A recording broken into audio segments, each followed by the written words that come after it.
and welcome to the Nexus Gaming Series Heroic Division Finals. My name is Jinxie Cat, and we have got an awesome set of games ready for you.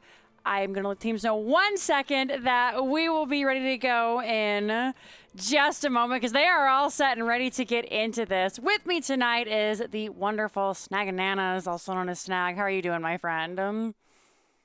Doing good. Got with heroic division. I think is this the actual last, or is this the highest division? I think that's left to play. I believe.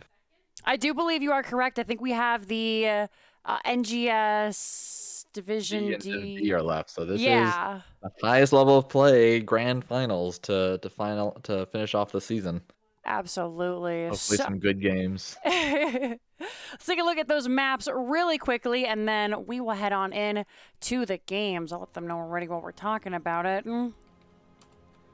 So, as you all can see, the members of I Just Enjoy Breadman have gone ahead and banned away Battlefield of Eternity. Brax's Holdout is also banned by the Bread Boys. Babymakers got rid of Dragonshire in a surprising twist, and Suma the Spider Queen as well. And as you hear right there, our first map of the evening is going to be Towers of Dune, picked up by the members of Babymakers. They lost the coin flip. First pick went over to the side of I Just Enjoy Bread.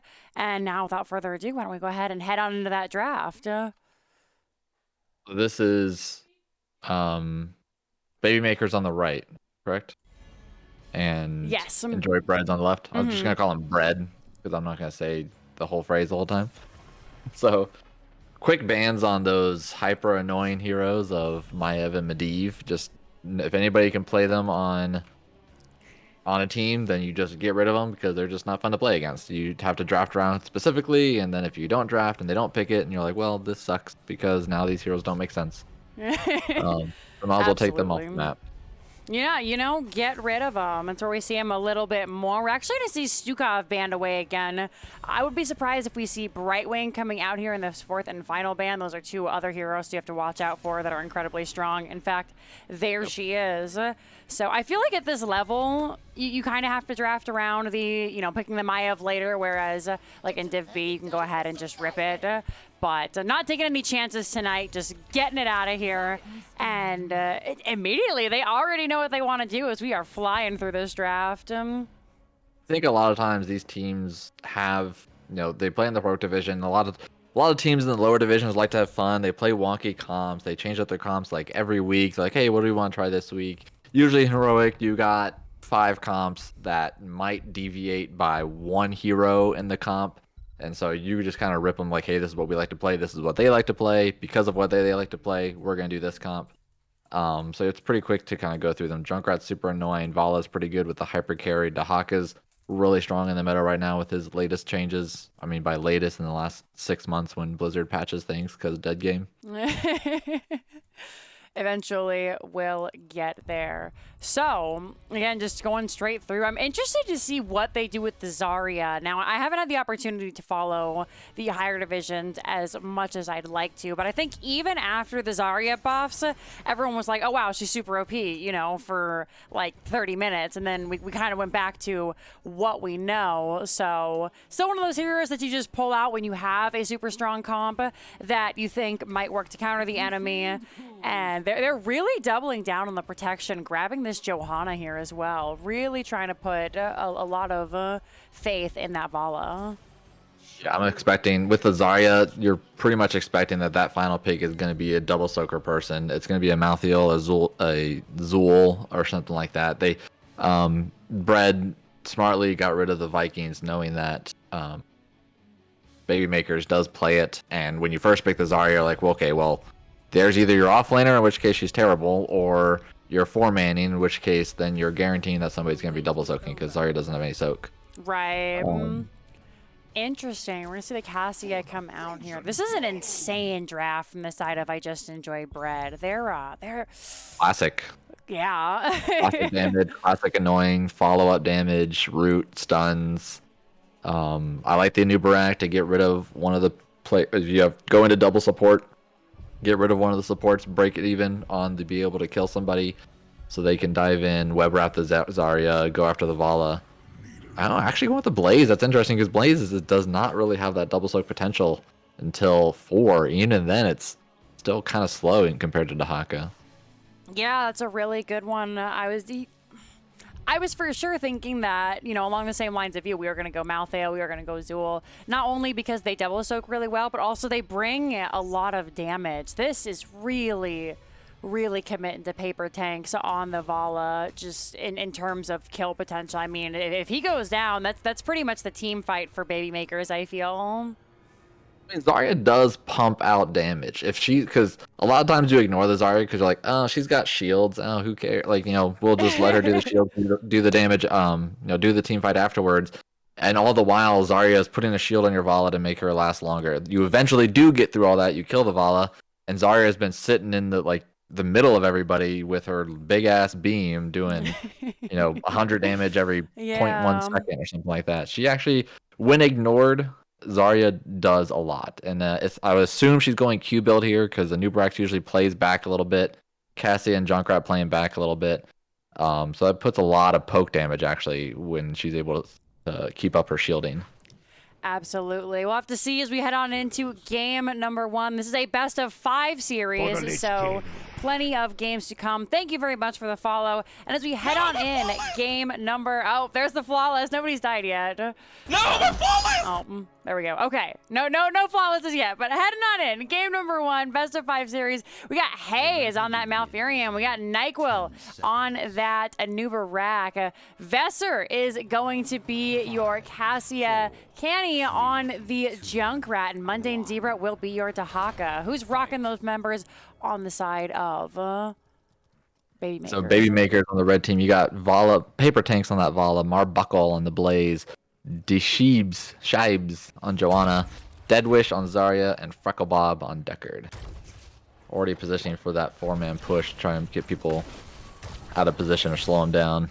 That extra bit of shielding for Zarya so she can start pumping out the damage, as you said. We'll take a look at the talents here, and it is going to be that Field of Heat, so we're going to expect a melee Zarya coming out of here, already doing a big chunk of damage to NyQuil, burning through that shield. Deckard Heat nice and healthy. He's actually taking so much damage. Vala is going for that Krita the Hunter, so 11 stacks for her already. The big thing here is top damage now. Yeah, just painting a huge target on herself. I'm actually curious. I kind of want to see Bread actually take the Junkrat and rotate a lot more because the team from Bread Makers can't really rotate that much. I mean, they can obviously, but they're a little bit slower. Joanna's not scary.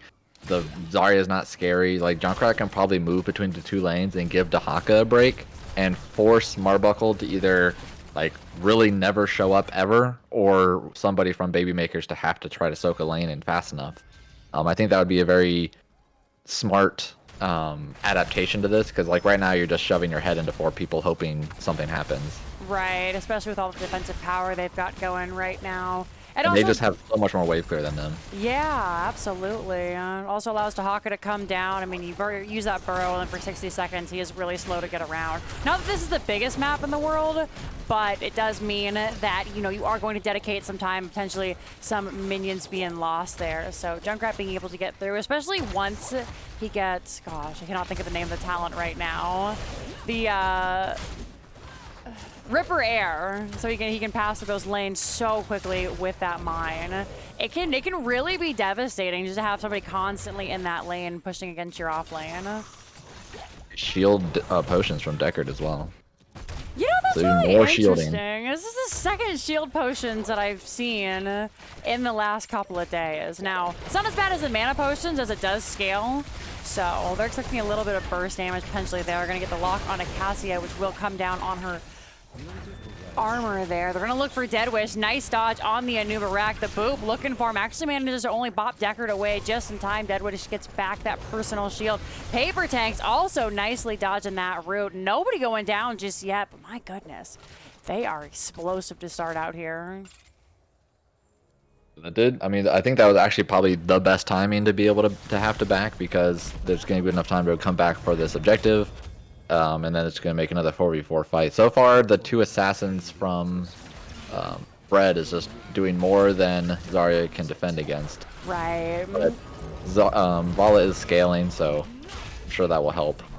Give a little bit of damage onto Cassia there. D-Sheep's trying to zone him out. Freckle Bob may actually get the end. Oh, nearly gets it, but we are going to see that last minute impale there from Anubarak. Valo, though, is going to find first blood, so you know what that means. It's time for the Flawless to come out there. D-Sheep's also getting very low. Going to be able to get away. Canny is low. Uh-oh. There's a pause. Bring it back to us. That was a death due to a bot or somebody's having lag. I mean, not really. Couldn't really be due to a lag or bot because the Malfurion and the Anubarak were on the south side of that objective, whereas the two assassins were kind of by themselves coming in from mid lane, and eventually just got zoned out by the Zarya and the Joanna. Makes sense. I'm gonna try and fix. Looking at the damage, we got Junkrat at 14 already, Cassie at 11. Is she going stacks? She has 28 stacks. That's, oh my so that's goodness, awesome. she's scaling nearly as quickly as Vala. I'm looking at the stuff here. 63. So Vala's at least 250. does end at one point. Cassia's will go on infinitely. Taking a look here. We have the inner light coming out from Cassia. Now, I haven't played Cassia in a while. I feel like that's standard, though. It's one of the that's inner light's pretty standard. Especially with Q builds, since you're constantly throwing out your Qs and you'll eventually get Qs on your fend. So that lowers the cooldown of your inner light, so it's more self-healing. We'll probably still see the surge at 7 just because it's just the best talent, and then probably the classic Cassia build. Right.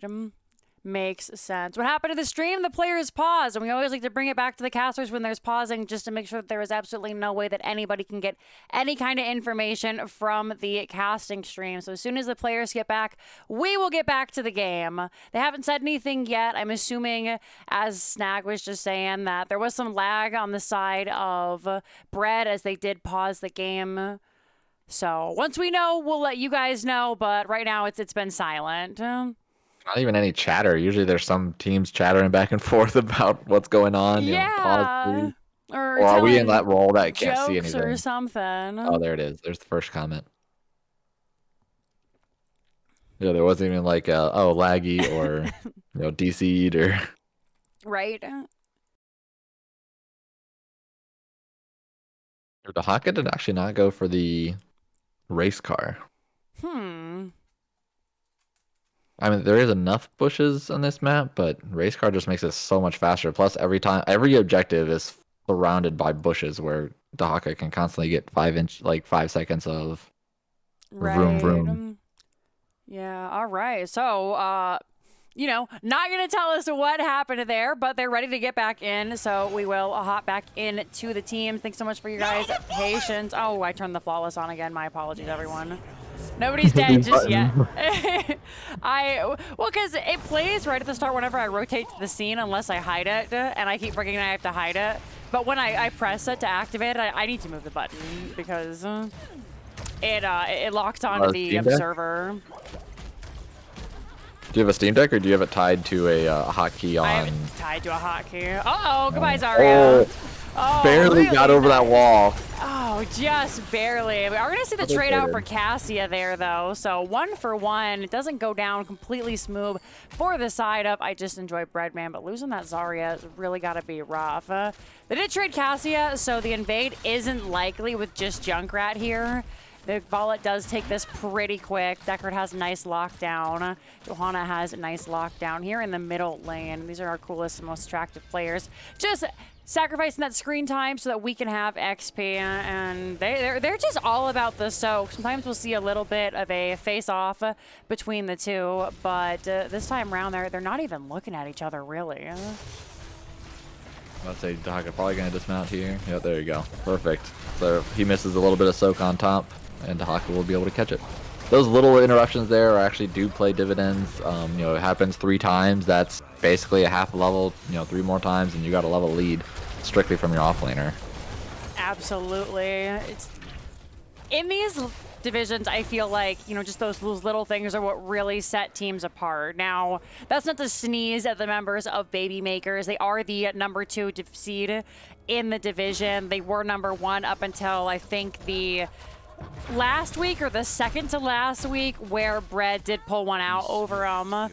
So both teams are very evenly tied. You couldn't have asked for a better set of games. We're going to see a little bit of damage come out onto Mundane Zebra here. He's actually walking into the whole enemy team, but he is just being chunked into oblivion. The root will come out from Deckard Cain. He's so very low, doesn't have that burrow. That is going to be Dahaka, the first to go down here. Malfurion is also very low as Cassia next on the chopping block. Nobody can step to this Vala. She's so safe, but at the same time so aggressive. I mean, look at Paper Tank's positioning, and there is just nothing currently the members of I Just Enjoy Breadman can do to punish it.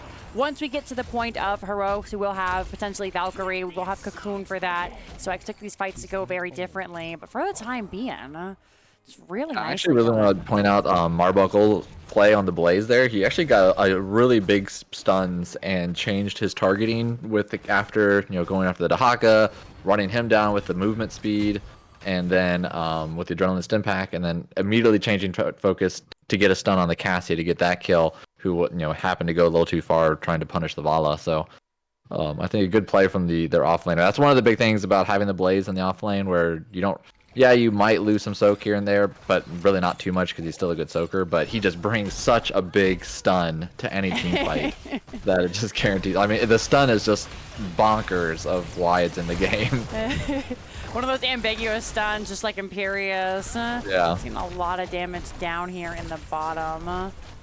We've pretty much tied up the experience gap with the two of those currently. So camps are up, which means the teams are going to take a moment to stop squabbling with each other and head over that way. It's really like have a gentleman's agreement. So like, all right, time to go to camps. Even though we have a Dahaka, we're not going to invade. Who cares? It just becomes those things. It's not worth it. Right. I was gonna point out, you see Division B and below, even A, it's, all right, we got that extra guy, we have the faster clear, let's go see what kind of trouble we can cause. But so far, it's been all about just coming in, trying to get it, and then trying to push these guys in. We do have the level 10s online for both teams. Now we will see Volat drop one of those rain advantage charges. Nyquil and Canny getting very low, going to be able to back away. We went for Ball Lightning as opposed to Valkyrie. And so now, everybody pretty low, going to heal up. D-Sheep's going to get those healing pots. The thing here is after these fights, Deckard is a better out-of-combat healer than Malfurion. Nice stun coming through onto Cassia. Poor Vents are just not able to get away from the wrath of this Vala. She's going to come in, look for Freckle Bob. Doesn't quite find him. We do see the isolation come in. Nice use of the Riptire. Going to finish off Deckard there. So no support versus no sustained DPS. Expulsion zone to keep Vala safe. And look at Paper Tanks go. We're going to see the sleep come out. That is going to be Zarya traded out for a new Barak. Mundane Zebra looking for Paper Tanks. He has no mana. Marbuckle in the back, and this is where it's really starting to turn around. Very low. Nice stun. It's not nice enough, though. We're going to see the first kill onto Vala. They did complete their stacks, so it's going to be a slower attack speed, and with that level 13 boost, we're going to see I Just Enjoy Breadman take that fight. Yeah, that was all over the place. I couldn't see. I think the big play there was that Vala was out of mana. I think that was probably the MVP of Bread, was the enemy Vala being out of mana, like pretty much that whole fight. Nothing to say against them, but I feel like if Vala had some vaults in there, people would have died faster and probably would have gone a different direction. But other than that, I actually did not see who got web wrapped. I don't know if you did. There's too much other stuff going on. Yeah, I saw it come out, but no, I didn't see who got it. My guess would maybe be Johanna, just because I didn't see the peel from them as much as, we typically see. See lots of damage onto Cassia. She's having a terrible time. Nice unstop from Zarya, completely negating the cocoon from Anuba Rack. We do see D-Sheeps in the back. They have that Blessed Shield ready, available for the turn. They're going to find the drag onto Freckle Bob there. Big stun coming out. D-Shield has been popped. Lots of damage. Oh, poor D-Sheep. Do they have the Iron Skin? No, but the bomb has already been ignited, so they're just going to get away. Stun from Blaze coming in. This is the power of the Dahaka, just able to burrow in, make all these fights a 5v4, and it's really paying dividends for the side of I Just Enjoy Breadman, because so many people were so low, so many big cooldowns had to be spent before Blaze was able to make it to the fight. Actually, so ridiculous, that team fight. So many little plays, like little micro steps that came ahead there. I mean, you had the unstoppable shielding from the Zarya right when the web wrap was going to him. I have to imagine that they were seeing that web wrap come, and hit the shield because it was on point. And then sidesteps from the Joanna to avoid the Junkrat bomb. There was a lot. The Haka coming in, being able to boop the burrow to interrupt the sleep, and then get the tongue afterwards. A lot of good plays. You see the stun on a Nyko, however, Nubarak is going to be able to get away safely. Out comes another charge of Rain of Vengeance. Marbuckle eats a little bit of damage there. Are going Burrow, to see so he's waiting. They're going to delay this one out as much as possible. Trying to get to 16. That's the way to do it. They have the slow. Nyquil does have another charge. We're going to see this charge from Blaze come out, though. There's the Blessed Shield. Expulsion Zone gonna not really synergize with that Scroll of Stone Curse there. However, they managed to find the Nubarak, which is exactly what they were looking for. Mundane Zebra gonna get the stun. They drop Johanna with that contamination there. Deadwish gonna try and channel this. Mundane Zebra gonna look for the interrupt. They managed to grab Bala. Stay while and listen though. Will shut it down. There's gonna be the Riptire looking for the team. They're gonna hide up in that bunker. Zarya says, I want this extra little bit of damage. She ends up falling into those chattering teeth. The objective will go over to the side of Baby Makers, who are really coming out on top. They had a couple of rough spots around these most recent objectives, but despite being down 16, they managed to grab that objective. They're sitting here 28 to 24, which obviously isn't a huge difference. The early game and mid game really aren't the end all be all here on Towers of Doom, but you got to give them credit. That was a really nice team fight. They were really able to utilize the Nubarak being too far forward. You know, they were trying to go for the delay, and I think there might have been a little miscommunication, so Nubarak took way too much damage, but now Zarya's in trouble. I actually didn't know Expulsion Zone could be interrupted. Yeah, today we learn. We did see the Blessed Shield come out, did not connect. Deckard was caught in that cocoon, was immediately freed. It's really interesting to see. You know, one thing I hadn't considered was how quickly Zarya pops that cocoon. You know, her auto attack is like a constant Li-Ming disintegration. So really just... It really has to be in cocoon, and so Anubarak's going to have to time it in the fights where they're going to have to open up the fight somewhere where Zarya has already used a shield, and then a web wrapper, and then go in for somebody else. Or, you know, try to do some poke damage with maybe a Cassia fending, where Zarya throws the shield on a Vala, then web wraps the Zarya, then go in back into the Vala after the shield's over. Something like that, because if the Zarya continues to be able to unstoppable the shield, that's going to be a big deal. But you can't web wrap anybody else because Zarya just instantly breaks it. Right. It's going to be a tough one. Kind of like the Li-Ming aspect. Like you said. Triple phase coming out here. Kenny should be able to stall this for next to forever. We have a couple of traps placed down already. Dahaka coming in aggressively. The ping's coming out. We're going to see the unstop coming through. Now's the time to drop the cocoon if they have it. We're going to see the interrupt actually onto the Junkrat Heroic. They're stunned onto Cassia. Out comes the Twilight from Malfurion, the Tranquility from Malfurion. Nice knockback, but Nyquil is so very low. The rest of the team is very low. Frecklebob going to be able to get in there to Haka, the next to go down. So many heroes just not able to find the kills.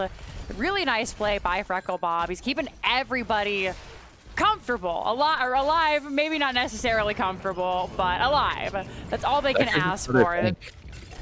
Those little shield pots, I think, really saved him there. He became a little mini tank because they all went on him. Deckard is a bruiser too. A lot of people forget this, especially when surrounded by their allies. They get that extra bit of armor. And in fact, we'll take a look here because we see the 20% armor. We have safety in numbers for Deckard here. He sees that he's also a heavy priority target in these team fights. So a little bit extra CDR, a little bit of extra armor is keeping the old man nice and safe. We have the Give Me 20 finished by Zarya. So even stronger shields coming out here. And paper tanks going on. I think this is the second rendition of their 250, so just get so much auto attack damage. Let's take a look. Deckard's starting to pull ahead of the Malfurion and healing, about 10,000 over right now. Junkrat's actually ahead of the Vala. I mean, the Vala's got the carry damage on there, but just because Junkrat is kind of a pain in the butt with he's got endless nades, so he's kind of constant damage as well. Right. And then not too far behind with the Cassia. This is all the bruisers. Which bruisers add up. Like I said, that Zarya damage, it does add up. Gonna look for Dahaka. Nice use of the burrow. We're gonna see a Blessed Shield immediately. Poor Mundane Zebra. There was just hands off keyboard, nothing he could do with the Deckard, with the Blaze, with the Johanna. I love when a tank is willing to use, especially Johanna, is willing to use that heroic just for the one kill. It's a 60-second cooldown. That means you can take an engage every 60 seconds. So whether you kill one person or 5 people, you know, it's definitely worth it.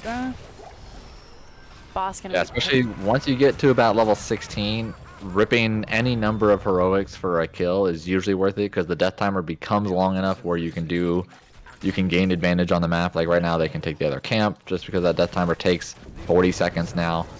I would argue maybe actually level 13, but definitely level 16.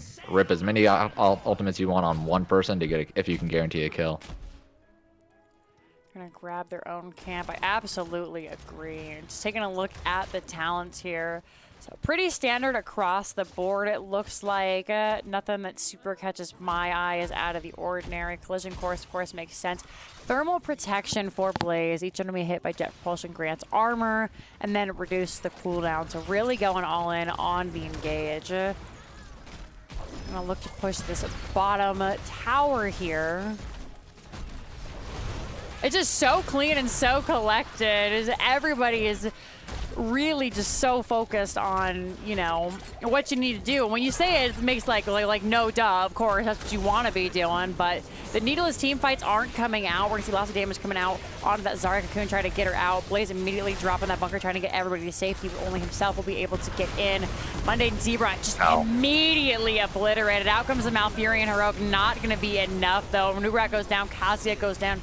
They can just not kill this team. We're going to see the route onto Marbach. There is going to be a red tower picked up, and it's looking pretty grim for the members of I Just Enjoy Bread, man, not gonna lie. I mean, the amount of CC chain that Baby Makers is able to pull off with the Blaze stun, Joanna stun, Vala, Deckard sleep, like, I mean, they're using everything and getting these 3 2-man stun lock kills. Like, Tahaka went in and literally just couldn't do anything. Just like you said before, hands off keyboard. Now they're going for the 6th cap, and I think this is going to be GG. Actually, it doesn't even need the 6th cap because there's 2 altars. It's only Malfurion and Junkrat alive. No, Canny can stall this for quite some time. Marbach is going to interrupt it, though, so actually, that is going to be game number 1, going over to the side of Baby Makers. Very nicely done. GG. Oh my goodness, what a great series to start with. I was kind of joking with the teams before the game started that I was telling Paper Tanks, who's the captain of Baby Makers, you know, everybody loves an underdog story, even though it's not really, because, right, they're seeds 1 and 2 the way it should be. But they did end up losing to I Just Enjoy Breadman the first time they played. They came in looking for some vengeance, and the team has clearly done their homework, because what a series. It's a hard team to beat. The members of I Just Enjoy Breadman are all a bunch of really, really solid players. So just hats off to them for being able to take control early and never let go. Yeah, they got 2-0'd by Breadman earlier in the season. What'd they play previously? Previously, they played Infernal Shrines and Dragonshire. So I wonder if whatever they played on that Dragonshire game is what made Baby Makers want to ban it, because Baby Makers is also like 100% on Dragonshire. Absolutely. We'll take a look at the stats here. 5-13 in favor of the members of Baby Makers. Let's take a look at the talent, but not for very long, because we actually already have a second game ready to go. This is another thing I love about the higher divisions, is they don't really have to think about where they want to go. They know where their strengths are. So they're like, all right, clean. Let's go here. Game number 2. So we'll take a look at those talents for a second, just while I update the score screen, and then we will head on into game number 2 in this best of 5 series. I'm going to go out on a limb and assume that this is picked up by the members of Baby Maker. So I'm going to update that now, but maybe we'll see. It does look like that. I'm going to bring it over to the map, because if you're just now joining us, then welcome, welcome. I'm Jinx Cat. With me is the world-famous Snaggananas, the young up-and-coming CCL tank player, as according to Season 1 runner-up funds. That It's like new up-and-comer that has been here since Alpha. Goodness gracious. Go We'll ahead. never get old. So funny. Alrighty, so if you are just now joining us, I'm gonna let the teams know that we are ready to rock and roll because they are ready to rock and roll. But if you're wondering where are we going, where have we been, where can't we go, I've got you. As you can see, the members of I Just Enjoy Breadman went ahead and banned away Battlefield of Eternity and Braxis Holdout. Baby Makers got rid of Dragonshire and Tomb of the Spider Queen. Our first map was picked and won by the side of Baby Makers on Towers of Doom, and now we're heading on over to Infernal Shrines. I pulled up their previous matchup, which was on Infernal Shrines and Dragonshire. So Infernal Shrines did have a Medivh Garrosh play by Breadman, which is probably why Baby Makers is banning the Medivh. I'm probably going to see it again. Same bans, Maya and Medivh. Yep. I imagine we're probably going to see the same bands exactly. Stukov, Brightwing, and then slight variances on who picks the Junkrat and who picks the Vala. Ooh, actually the Uther. Never mind, I'm stupid. I don't think you're stupid, but with the first pick, I wonder if Breadman wants the Stukov then. Makes sense. We're going to see the Brightwing ban once again. So this should be the Stukov. That does leave the Junkrat open to go to the side of Baby Makers. I think they're deciding on which one they hate more. Because Stukov has now, like with the new pool build, that he just makes those giant silence areas. That can be incredibly frustrating to go through. They're just gonna do the same thing. Yeah. I mean, if it's not broke, don't fix it. It's Stukov being completely ignored, so the members of I Just Enjoy Bread could be able to pick up. Yeah, there it is. They're gonna get the Junkrat and the Stukov. However, they're gonna have to fix up that Blaze because it has been picked up by Mundane Zebra at this time. Like, hey, we want the big AoE stuns. That seems pretty good, actually. Stuns and bunkers to block up choke points. The big thing about this map is being able to control around each shrine, get those concaves in the lane and on the dude. Like each shrine has at least 3 different choke points that are pivotal. So you want to get there early, have big enough AoE to annoy those choke points. Where if you can punish them from stepping up or separate them from stepping up, becomes a really big deal. Junkrat's great at that. Stukov's great at that. Blaze is good at that. Zarya level 10 is great at that, but also Zarya just kind of wants to be in there. So we'll see who kind of wins out on the strategy-wise. We're going to see the ban on the Falstad. Hogger also going to be banned away. This is a very strong map for him. Hogger's an interesting one. We see a lot of Hogger. However, I feel like he's one of those heroes. The same thing with like Light Bomb, Falling Sword, that... and a lot of Medivh play accident. People just kind of got tired of dealing with it, so they stopped picking it. We're going to see Joe and Deckard yet again. They know that they're going to be going into Blaze in the off lane, so saving Marbuckle for last. And I'm curious what they might be considering here, because we could go for some more damage, in something like a Malthael or Zool. This isn't the greatest Zool map, but I could definitely still see it coming through. However, I'm trying to... Ooh, Tychus. Yeah, looking for more of the... Just this time, we're just going to try to burn through the shields and not try to go around it. I wonder if they're going to do... Ooh! Okay, that's what I was about to say. So, because now, since it wasn't banned this time, they're like, we'll just pick it up in any map. I was just about to say, I wonder if they were going to do Vikings. Because they did get it banned on the 3rd round last game. So, still sticking with that 4-man push and just being, deal with us, figure out how to deal with the soak. Because you're going to have to get kills in that 4-man to even it out. Otherwise, I mean, now you're kind of pushing into a Tychus and a Junkrat, which is a little harder, but you're probably going to see Junkrat move off a lot to go soak lanes, because I would imagine they're going to have Eric in between mid and top to interrupt the Blaze from being able to mount, and that is probably the most frustrating thing in the world as an offlaner. Absolutely. We'll have to see. We're heading on into game number 2 in our best of 5 series. Heading in once again on the blue team, we have the members of I Just Enjoy Breadman with Mundane Zebra on the Blaze. Venser will be your Tychus. Canny is going to be that Junkrat once again. Diablo by NyQuil, and Hayes is going to be your Stukov. Baby Makers looking to pick up an early 2-0 lead. We got pretty much the same people on the same heroes, except now Marbuckle's on Vikings. So that makes it very easy. Easy, you know. I'm really curious because the Blaze added a lot of safety. It added a lot of engage.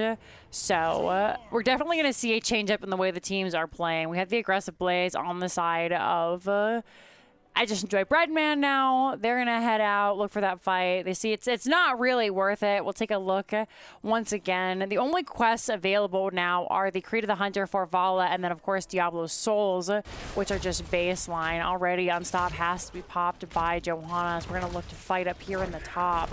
Damage onto Vala. And this is what I was afraid of, is Diablo going in as a much more aggressive comp, especially with that Stukov. You have the combo similar to the Malfurion save. Of course, now you have the silence traded out for the root, and he has to channel it.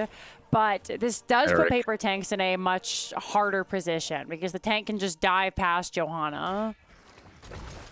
Goodbye. There you go. Nice little pickup there. First blood. No, my flawless! You have to do first blood for each Viking, right? Oh, I hit the wrong button. Oh, shoot. I'm hitting the wrong. I'm sorry, everybody. Let me... Oh, no, it doesn't want to work. We do have the low blow from Stukov, so looking to get the finishing kills there. There we go. Okay. I'm sorry, everybody. We fixed it. Bad observing that little is bad. kill on Olaf actually gave Breadman a lot of breathing room in the early game, as much as it can. Right. Not sitting as high and mighty at this time. 14 stacks for Vala in the first minute and a half. Come on now, Paper Tanks. What are you doing? Are going to see it. Tychus taking their own camp here up in the top. It's going to be, again, the four-man push. They're super committed to it. With the Zarya, with the Vala, they've got a really strong push coming out here. So just trying to stay on top of that. They went ahead and grabbed the early camp. In fact, they didn't even grab the siege camp down on the bottom. We typically see the mid-bottom rotation with the siege. So with those Vikings, I wouldn't expect to see this four-man move from top very much at all. Yeah, I'm assuming they're probably going focusing on the top lane because yes, there are a lot more camps on the bottom. Oh, wow. Yeah, he's able to clear that wall. But usually, yes, there are more camps on the bot lane and the mid two lanes, but this four-man doesn't want to be out of lane. So they don't want to take the time to go take those camps. I mean, it is always good to get these little picks. It's like another death for Olaf, no big deal. But luckily, Vikings has 2 more Vikings to deal with that.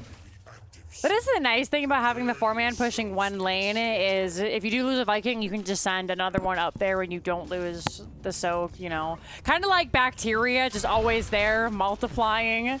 Take it. There's another one to take his spot. So bottom camp being taken by the members of Baby Makers. We are going to see the members of I Just Enjoy Breadman getting in position here for this first shrine. We are looking at an Arcane Shrine. Everybody argues that it is probably the second best that you can get behind the Frozen Punisher. And you're positioning for Breadman. I'm really surprised to see them come in. I thought for sure the four-man would just look to push in here. Vala's getting so very low, gonna get bounced into the team. Paper Tank's nice and healed up by Freckle Bob. Just has to back away. One of the hard things about having this gambit as well is it's something that's always on the mind of the player. And you can't argue if you lose it, not the end of the world. 5% attack speed in the grand scheme of things is awesome, but it doesn't matter that much. However, you know, there is always that flawless dream. You want to keep it, and it can really put pressure on players to back out of those fights earlier. As such, this first Arcane Punisher is going to head over to the side of I Just Enjoy Breadman. They're going to push. It is the first Punisher. We always joke you shouldn't see much more than that front wall without a couple of kills, and in fact, with him sitting at 33% and the rest of the team backing off, we might get the well here, but that's about all they're going to get out of it. Not even that. It was actually really funny. So that little boop on the little boop on the Vala that flew her into the middle of the team actually flew her over like 6 rubies, and so that's the only thing that she only reason why she lived. She literally just flew over rubies and must have been grabbing them down with like a big fishing rod or something while she's flying through the air. She's got those extendo arms. Lots of damage yeah, on really. Sheeps here. Gonna pop the Iron Skid. Silence will come out. Addison manages to hit all 4 members. Zarya trying to pump out the damage, but that personal barrier has gone down. Fencer is also very well low. NyQuil looking for blood. They're not gonna find it. And I really respect Brad for just constantly understanding, you know, we're going to take these short fights, we're going to pop all those Junkrat nades, get that Diablo combo, and if they can't find anything, they just back off. They don't look to chase, they don't look for any of that additional damage over the wall, not eating any of those free tower shots, and really hats off to Mundane Zebra, keeping up with these Vikings. They're only just a quarter of a level behind the members of Baby Makers, so really, really nicely done as far as the soaking department goes. Great job killing them. Lots of damage on Zarya here. Is this the end? We are going to see that scroll come out from Deckard Cain. Deadwish is so low. Visser wants blood. He is going to find it. That is going to be Zarya going down. And that is the first true blood here for the side of I Just Enjoy Bread Man. So you know what that means. We got Master Assassin from Taika, so I wonder if that means we're going to go into the Odin for the siege potential when they eventually do get Punishers in the late game. Just like one of those, yep, there it is. Okay, so because something with here with Vikings is that you're kind of on a time limit. The longer it goes, the more Vikings control the map and get free forts. So you just kind of take your advantages where you get them and just push as much as possible. And once you get those couple towers down, a couple forts down, gives you a lot more breathing room to be able to get a win condition in when you do get a good team fight. Ooh, paper. Ooh, nice. Actually got saved by that Stukov. Also saved the Tychus. He was very low. Venser was able to get out. Soak, soak. Just making sure that we're giving those offlaners the time that they need. Level 10 is available. Camps are being taken by the teams. Is going to be a Frozen Punisher. So all the big boys coming out first. We'll see if the members of Big Makers are going to get in position for this objective, if they want it, or if they're just going to look to push. Because with the Zarya, with the Vala, they have quite a bit of just really strong push power, even without that Punisher. I wonder why. I'm actually looking at the talents. I wonder what made the decision of changing of talents from both the Deckard and the Joanna. Having the Fallen Sword this time and Rubies this time versus the Shielding Pots. I mean, I would argue that there's the same amount of Ruby potentials on this game than there was last game. Maybe because they weren't expecting to see the offlaner too much. But then Rubies versus Shield Pots, because Shields is good against Tychus. Yeah, that's an interesting one. Maybe with the Diablo going in, they figure they can just drop it and everybody can run in and grab them. Nice separation. Hi, NyQuil gonna come in with the APOC though. The outcome is the Zarya, but it is not gonna be enough. Falling Sword to keep everybody nice and safe. They managed to find Mundane Zebra, who's already dropped that bunker, not gonna have it for another 40 seconds. Mundane Zebra trying to chase the rest of the team away. The Vikings are very low, and this is where the members of I Just Enjoy Breadman have the advantage. The Vikings don't contribute a ton in these team fights just yet. Once they get that Nordic attack squad, they'll be doing even more. They've got that spin to win, so lots of damage on to NyQuil. However, with full souls, he is so hard to kill. Vala is going to go down. That's the big chunk of their DPS, and you can see the members of Baby Bakers just backing out. They know they can't take that team fight. This Frozen Punisher is going over to the side of the blue team, and without that Vala now, this is going to be a really hard defense. Takes a lot of their DPS away of actually being able to kill this Immortal. I like this little going back on it. The free Deckard there. Oh man, goodbye Deckard. They're gonna drop the expulsion zone. It's not gonna be enough. D-Sheep's also getting very low. Manages to pick up that last little pod. But at this point, with just Deadwish and D-Sheep's here, they're gonna have to give up this fort. They didn't even go past the wall. Really strong plays by the members here. They're gonna port back to base. Spencer's gonna try and stop them. But decide, you know, never mind actually. Ooh, Hayes looks for him, doesn't find him. They grab the fort, they grab the well. They're gonna grab mid as well. So a huge lead for the members of Bread, biting back in this game number 2. Yeah, I really always like when teams are able to go around when they know they have a Frozen Punisher. Like, hey, this is a free Sylvanas trait. Let's go past, try to look for a kill that fully secures their lead and more secures their lead. And always good to see when teams can see those opportunities. They're gonna look for NyQuil. Oh, nice guard. Yeah, save himself. Silence coming out onto Eric here. Not able to control all 3 at once. It is going to be Vikings getting very low. Not going to connect with the Rain of Vengeance. All 3 Vikings going down. Diablo charge there. Unstop coming out from Zarya. There's the stun onto NyQuil. Is it going to be enough? Damage really not coming through the way that the members... Ooh, Zarya ends up going down. Yeah, just not connecting this time through from the side of Baby Makers. Commandeer Odin has been popped. This Blaze really turning the tables. There's just not a lot that they can do, especially when that bunker comes out. These heroes that are sitting at 25% health are just getting free to safety. That combined with the Stukov, the full-on low blow build is just making this so hard for Baby Makers. Change here is definitely the Diablo making plays in the body block. He's just so tanky compared to the Anubrak.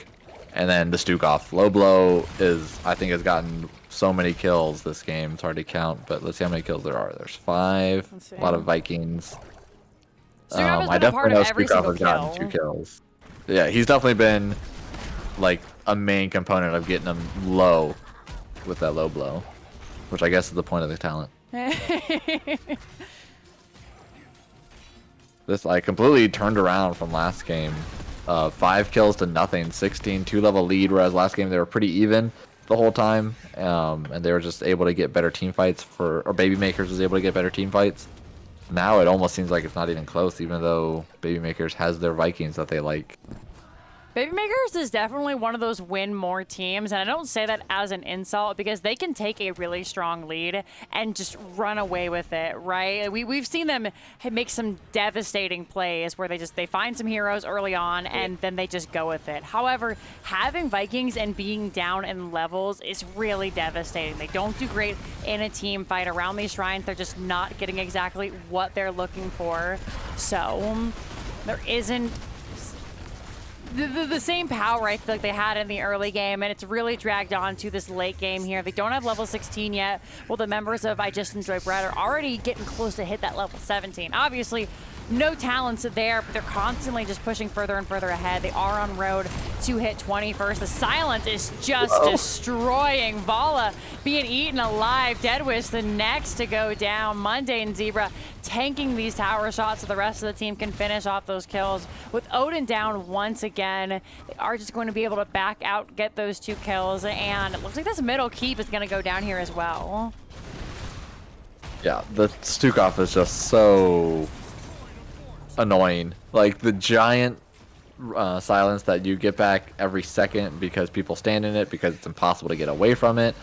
And then on top of that, it's doing like 100 damage a tick and just nuking you when you're not expecting it. Having that much damage on your healer is just not okay. I didn't realize they actually buffed it. So it used to be you had to get 8 points or 8 damages to get the full reset. Now it's 6, which is so easy to do with the Vikings, with the Zarya, with the Joe. He just never has a cooldown. They also changed which talents are on. I think they either combined some talents and then changed which ones were on which level. So the build is just gross now. Right. I mean, the old build is still good. Like, that's the problem, is that Stukov still has 2 really good builds. Depends on the map if you need the big zone control or if you don't think it's not a very tight map and it's very wide open, so you're not going to get many silences. You can still go for the roots, which is still super strong. I think Stukov is just one of those assassins or healers, basically plays like an assassin, that it's just too easy to draft and play with. Now this time around, just Hayes giving absolutely no hex as he runs in, eating the team alive. This is going to be the Punisher, Mortar Punisher of everything, going down, taking out this keep up here in the top lane. Vikings gonna try and get away. They're really just delaying the inevitable. Olaf gonna go down. Punisher will take out this keep. A couple more traditional hero kills, and we could very much see the end of this game. It's totally just a reverse of game number 1. APOC coming through, getting lots of damage out. D-Sheep sitting at about 50% health there. Vikings constantly just trying to harass Stukov and Junkrat. I mean, the rest of the team doesn't even need Junkrat and Stukov. That's what's funny. They're just killing them. Blaze and Diablo and Tychus are just doing enough. Nice use of the bunker. Ironskin will come out to save D-Sheeps for now, but again, bunker totally negating that route from Deckard. Marvel trying to get away. Silence onto the Olaf. Mundane Zebra just eating these Vikings alive. Tire coming out. It's a tough one this time around for Baby Makers. And now we're almost getting 20s for Breadman. Has Diablo died yet? No, he's a tank. Still flawless.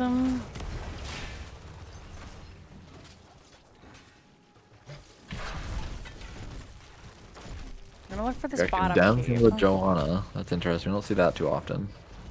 Which one?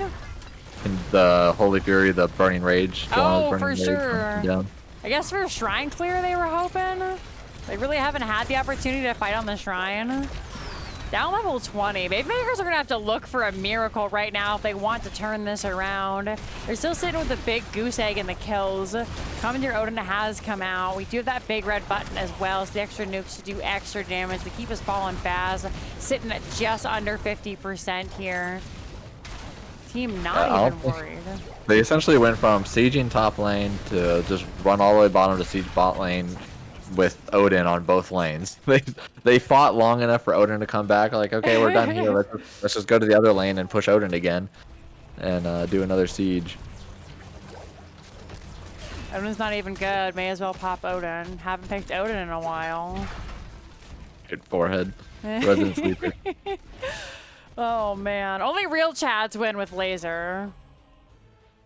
That's not even true at all. It hurt me physically to say that. Camp's being taken. All 3 keeps are down for the members of Baby Makers now. And this is going to be a hard one. They can drop the Vikings back to defend all 3 of the lanes, but camps. Without the level 20, they can't really step out. This is going to be another Arcane Shrine in the middle here. So it's so hard for Baby Makers to come back in here. They're banking on level 20 team fight to come back in. That's all they got. Yeah, like you said, I think earlier in this game is that Vikings are great for that soaking. They're great for getting your map control, but when you need them in the team fight, they don't provide too much. They were trying their damnedest to get in there and be annoying, but trying to control all 3 of them on one person against 2, 3 AoE people, they just start getting melted in. And hitting 20's just now reached. So we'll see how this team fight changes, but there's so much on the core. We're gonna have to send the Vikings back to deal with it. The roots aren't connecting as well as I'm sure they would like. The rubies have already been popped out here. We do have the level 20. It is Respect the Elderly from Deckard. Big stun onto the back line though. Paper Tank is not able to get in and be as aggressive as they were last time. Monday and Zebra finally even take quite a bit of damage, but there just isn't enough to kill Diablo. Even with that Nordic attack squad, that's 3 heroes doing 1.5% of your health with every auto, but they're just being eaten alive. We are finally going to see Blaze go down, so the members of Baby Makers are on the board. Zarya just being bopped. We do have the level 20 from the Johanna with the Holy Fury. Fencer is low, but Vala goes down. This is another Arcane Punisher. Vala is down, Johanna is down. There are camps on the core. There is an Arcane Punisher on the core. GG's are being called, and it's looking like the beginning of the end, Snag. Yeah, it ended up going way too long for Baby Makers. Breadman having that survivability with the Junkrat annoyance. Diablo, I think, was actually the whole time just fighting Vikings, and Blaze being the main tank there with the Stukov. So good job for Baby Makers for Breadman utilizing their team comp this time against the Vala Zarya. Wonder if we're gonna see it in game 3. Third time's a charm for the comeback. Or now they've evened out, but seems like Breadman have figured out the solution, and it comes down to Stukov and Blaze. Just take the big AoE. You know, just like wrestling, we got to have that rubber band match. We had one team win. We got to have the other team win now. And Same hero. There we are. Tough one for the members of Baby Makers. The 10-1 in favor of I just enjoy Breadman. Healing's off by 130. Oh my goodness. 14 Master Assassin stacks. Nearly finished out that quest, but not today. You had the Vikings too. How do you not finish that?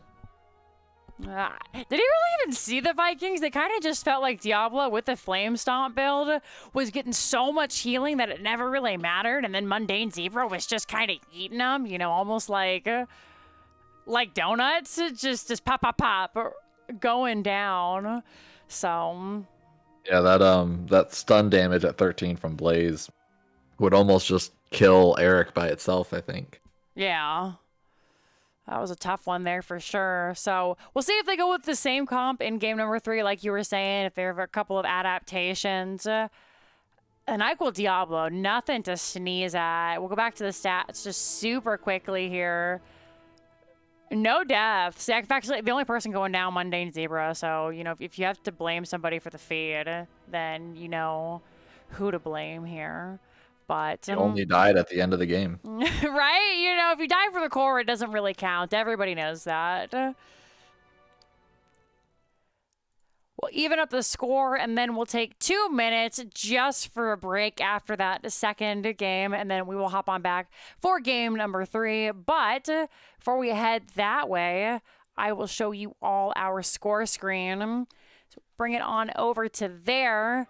If you're just now joining us, then welcome. We're in game number 3 of our best of 5 series.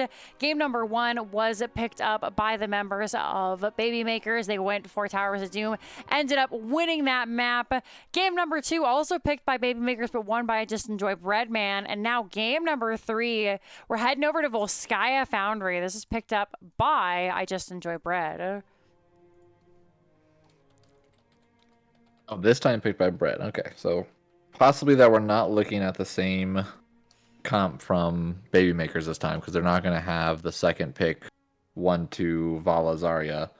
It can still work on this map because it is long team fights, but now Baby Makers getting that first pick. Going to see what they prioritize this time. Maybe they'll get the Stukov. Maybe they'll get the Brightwing. They've banned Brightwing both games, so a great map for her. We'll see in 1 second. We're going to grab a snack and be right back, guys. We just take a buyout for casters and players. We will see you in a moment. Don't go away.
Alrighty, friends, welcome back. Thanks so much for hanging with us through that brief delay.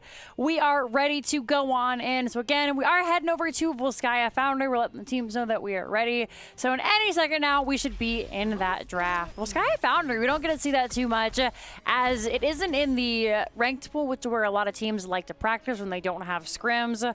So with it being out of ranked, not the most popular map in the series. What are you expecting to see, Snag? Probably a lot of the same stuff. That's honestly the same. They've pretty much been picking all the same maps that want the same type of heroes. This time, not going from a Medivh ban from Baby Maker, so I wonder if they're going to be looking to, never mind, change up what they're planning for. But it's coming down to the first pick. So far, it seems like Blaze is the big winner here. They've been getting the big stuns.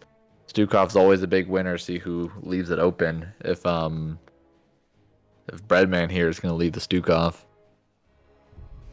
They were saying in the lobby that, you know, low blow is pretty good. Turns out that if you just have a giant AoE stun that does an insane amount of damage off cooldown all the time, that kind of sucks. But this time with Vala being banned, they're saying, all right, guys, you know, what else is in your arsenal? What can you play? Actually like that ban.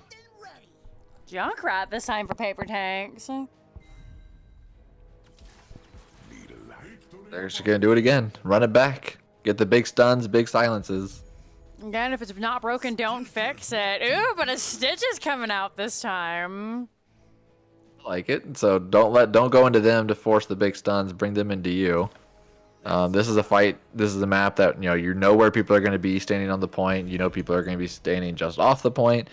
So when there is that retreating, because a lot of times it comes down to the objective is so long that people start going back to head to the fountain, and when you know that's happening, or let's say you've won for a little bit, you can step up, try to get that hook when they're retreating, when you know their direction is going, and if you get a kill there, then that just guarantees the point for you. Right, absolutely. We're gonna see the Leo ban coming out this time round. Both assassins are picked for baby makers, so Breadman know what they're going up against in terms of threat and like how that team fight's gonna flow. They know this is gonna be more of a come to me pick comp with the Stitches, and they can play into the all in, so that way, hey, hook us, and then I want to be in your team. Like let's say we get an Arthas or something like that, and it's like, hey, yeah, hook me all you want. I want to be here. You've given me the engage, or maybe the ETC where he also wants to be in there for a free slide. And with those two assassins that they're going into, they're not too scary in terms of damage, other than just that range poke. Lots of sustain coming in, lots of poke, as you mentioned. We're going to see a Nuvarak for NyQuil and Lunara coming out for Venser here. So Lunara, obviously, the second she gets hooked, if she does get hooked, even if they opt to go for Gorge, then she can just hop away to safety with her own heroic ability. A Nuvarak, same thing. He can block a lot of those hooks. And another one of those heroes with, despite having the longest engage in the game, you can say, oh, okay, like I'm in your backline, like excellent. This is right where I want to be. Have both my stuns, and I don't even need to engage, or drop one stun. The big thing here is going to be the Junkrat and the Stitches combo. If they are able to set up where Junkrat has a trap right in front of the Stitches hook, or right in front of Stitches, and so when he lands a hook, they have that little bit of silence, and then they can do whatever, and then they can decide to gorge or not gorge. But honestly, I mean, it's pretty weird to me for Breadman to see Junkrat Stitches Falstad and say, okay, we'll try to match your long range poke, when there's an ability that exists that pulls you out of your position from a screen away, being the Stitches. Pretty interesting to me. I would imagine that they would have gone in for the all in, get hooked, go for the assassins afterwards, and get a kill that way. We'll have to see. We'll bring it back Almost over more. to us. I would have expected a little bit more of a bruisery comp, but I didn't do their scouting. I don't know what they play. Maybe they don't play those bruiser types. Yeah, I wouldn't have. It's great. Breadman probably has more poke, definitely, with the Lunara Chromie. If Lunara goes Vines, that's even more. But it just comes down to level 13. You get one hook, you start winning the game. Oh, man. I've never been a big fan of Vines. I hope we don't see Vines, but if we do, You there, Jinxie? That's okay. Am I not coming Jinxie! through? I somehow bumped, so I was muted. I must have bumped it with when I was taking a drink, so the stream could hear me, but you couldn't. I was just saying, I hope we didn't hear or get Thornwood Vine, because I personally don't like it. I don't think it's very good. That's my own humble opinion. If it's wrong, it's wrong. But we'll see as we head on in. The thing with Thornwood Vine is that it allows the Lunara to get that big burst from the Blossom level 7 while being safe. Like, she doesn't have to step up, auto attack twice, and then use her whatever that crippling spores to then get the bloom on. She can do it from 2 stacks, then do it, and then it's just super safe. But yeah, you do lose that leaping from when you get hooked, or when you get Junkrat bombed or gusted or something like that. Absolutely. So I can see both here. I know why they do it. However, I hate it. Ooh, Mundane Zebra not connecting with that stun. The big boop this time heading over for the side of Baby Makers. A little bit of damage coming through there. NGS2, thank you very much for the raid. I promise I didn't forget about you guys. Very much appreciated. I hope I believe it was Division D, was wonderful. So thank you for dropping that prediction, Mods. I really appreciate it. We're just seeing swings all around here. We'll take a look at the talent. Chromie going for the once again the first time, not the little bit of vision that we typically see coming out from her level 1. Falstad going with the frequent flyer. Yes, tell me all about it. Since they already have a wisp, I would imagine she probably doesn't need the vision from the Chromie. This is why I have you here, because you say the smart things. It makes sense. But pretty much classic rotations here so far.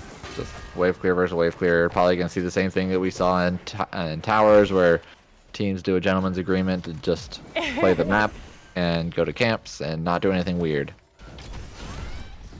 I'm gonna see this done on Urel. What do you think about this Urel pickup? We don't get to see her too much anymore. It's also weird to me. Because they did not have last pick. So this is, Right. I mean, Urel was the last pick for their team, but the counter last pick was the Chromie, I believe. Right. Which is also weird into Urel. But so you have a Stitches that wants to bring one person into your team, and Urel wants to jump. It can work both ways. Urel can kind of be that intermediate person where somebody gets hooked, Urel jumps in the middle of the people that are trying to go rescue, and she knocks them away. So then you further delay their ability to rescue that one person. That can be very interesting, very good for the team. Past that, Urel is kind of not really near the Stitches. Urel's in their back line, Stitches is in your front line, and so they're kind of off on their own, and that can really become difficult in communication with your team. You're like, hey, I'm in here. No, you're too far. We're backing up. Or hey, I'm looking for a hook. Oh, well, I'm already back here, or something like. There's some little communication things that can happen a lot to teams. So we'll see how that plays out. All right, Galaxy Brain. Urel goes to level 7. That gives you the extra movement speed while you're charging the hammer. And Scissors hooks, and she runs behind them. She knocks them into the enemy team. Even further, I mean, it can go both ways. Like I said, like you have this positional stuff where the blue team's on the left, red team's on the right, and Stitches gets a hook. So now there's one person on the right. Urel goes in between both of them, and she can either knock that blue person further into the red, or she can knock all of the blue people back to the blue. Right. That's the best way I can describe it without being in markers. No, I definitely I think everybody hear what gets you're it. saying. I know what you mean, and I think you make a great point. Once level 13 comes on, I think D-Shapes is really going to start shining. I mean, that hook was right on. That was right on there if it had range. Yeah. So. And that's the thing. Like, they might, we might see the blue team be winning here early, but it's going to come down to level 13. That's where the game changes for. All right, well, it's Divine Steed, so my theory's out.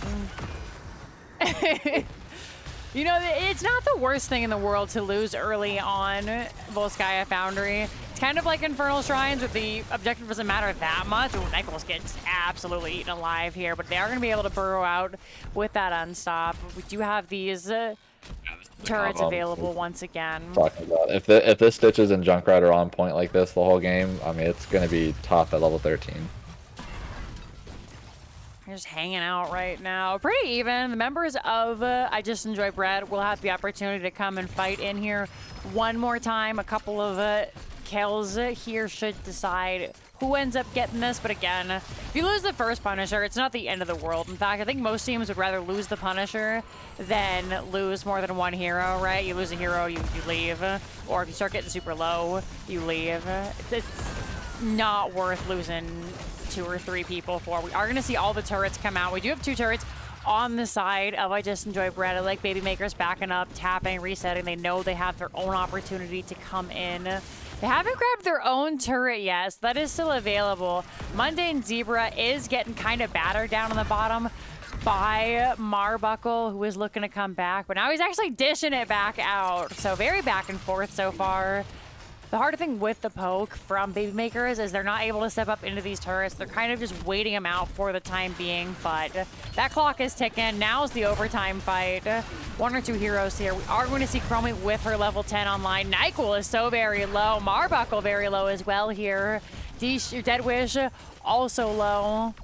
Looks like this is going to be a by the way. protector. What was that? A low blow, by the way, just like chunked that Urel. Fun and interactive. We saw her get hit by the Chromie level 10 or level 8, whatever you want to call it, with the temporal loop. And she was fine. You get the extra little bit of cooldown, so you can just pump out the damage with Chromie, but the low blow just absolutely devastating. It turned it from Marbuckle is in a little bit of pain to I cannot fight anymore, team. Especially like if she's already low when that happens again, yeah, she might have the level 10 that I forget what it's called, but Defender. like gives her healing, but she will have to hit it before she gets temporal because the silence might already be there and won't let her hit the ultimate. Exactly. So it could almost be a way that baits out Urel's ultimate, and where Stukov doesn't even silence because he saw the ultimate come out. Exactly, you have to drop it first. So it is Zardan Defender, and then the Stukov Silence. Just if she pops it, we do have then Leap. we do have Leap. Urel. Okay. Or from what's her name? They're going with the Leap. Forge, Tranquility, and the Gust. So a lot of team separation from Baby Makers. You have a Hook, Gorge, you have Gust to gust the rest of them away, you have Junkrat to boop them away, Urel to boop them away. A lot of team disruption here. Bunker already having to be used, actually. This is a relatively low cooldown, so again, we do have that gentleman's agreement. We'll take our camp, you guys take yours, unless... I feel like actually seeing that Bunker, I might have actually gone for the heal camp. Because that's one ultimate that they can't fight on top of it, plus you have Gust. Right. The Ardent Defender as and well. Junkrat. Yeah, and like, Junkrat, and Gorge. You can make it a...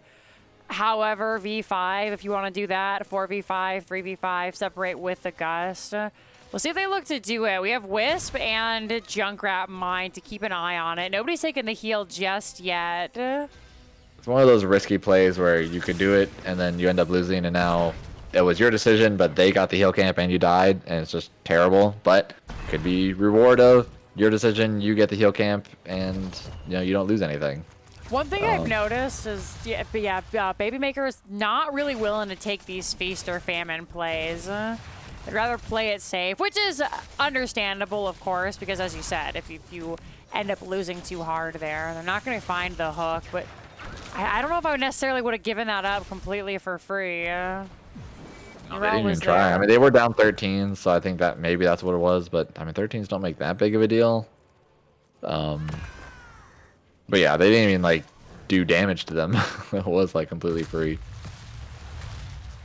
Because there's really nothing scary from. I mean, there's Temporal Loop, which is pretty scary. Because Malfurion doesn't really have a good way to do anything about that. Right, doesn't have the cleanse. Oh, nearly hitting Hayes. Nice juke there by them, though. Another thing I didn't realize about the synergy between Stitches and Junkrat is Junkrat gives vision from really far away with the bombs. Yeah. Goodness gracious. It's all about that soak. Very exciting. Very fun and interactive. Well, Sky is fun and interactive. Get the soak. Nobody's even running Tacit or Gazlo. What is this? No kills. Oh, wow. Nobody has died yet. You're correct. They're playing two correctly, which is no fun for anybody. It's like the difference of watching, little league soccer and or like professional soccer. Professional soccer is boring as crap because they're all doing everything perfectly correct. But little league soccer is fun as hell because they're just running and scrambling with their heads cut off like a bunch of chickens. And sometimes you want that imperfection for entertainment. Yeah, definitely. So it's always nice to see the little nuance here, how, like in the last game, just that little bit of soak and disruption was constantly costing teams that extra bit of XP. Ooh, there's the hook.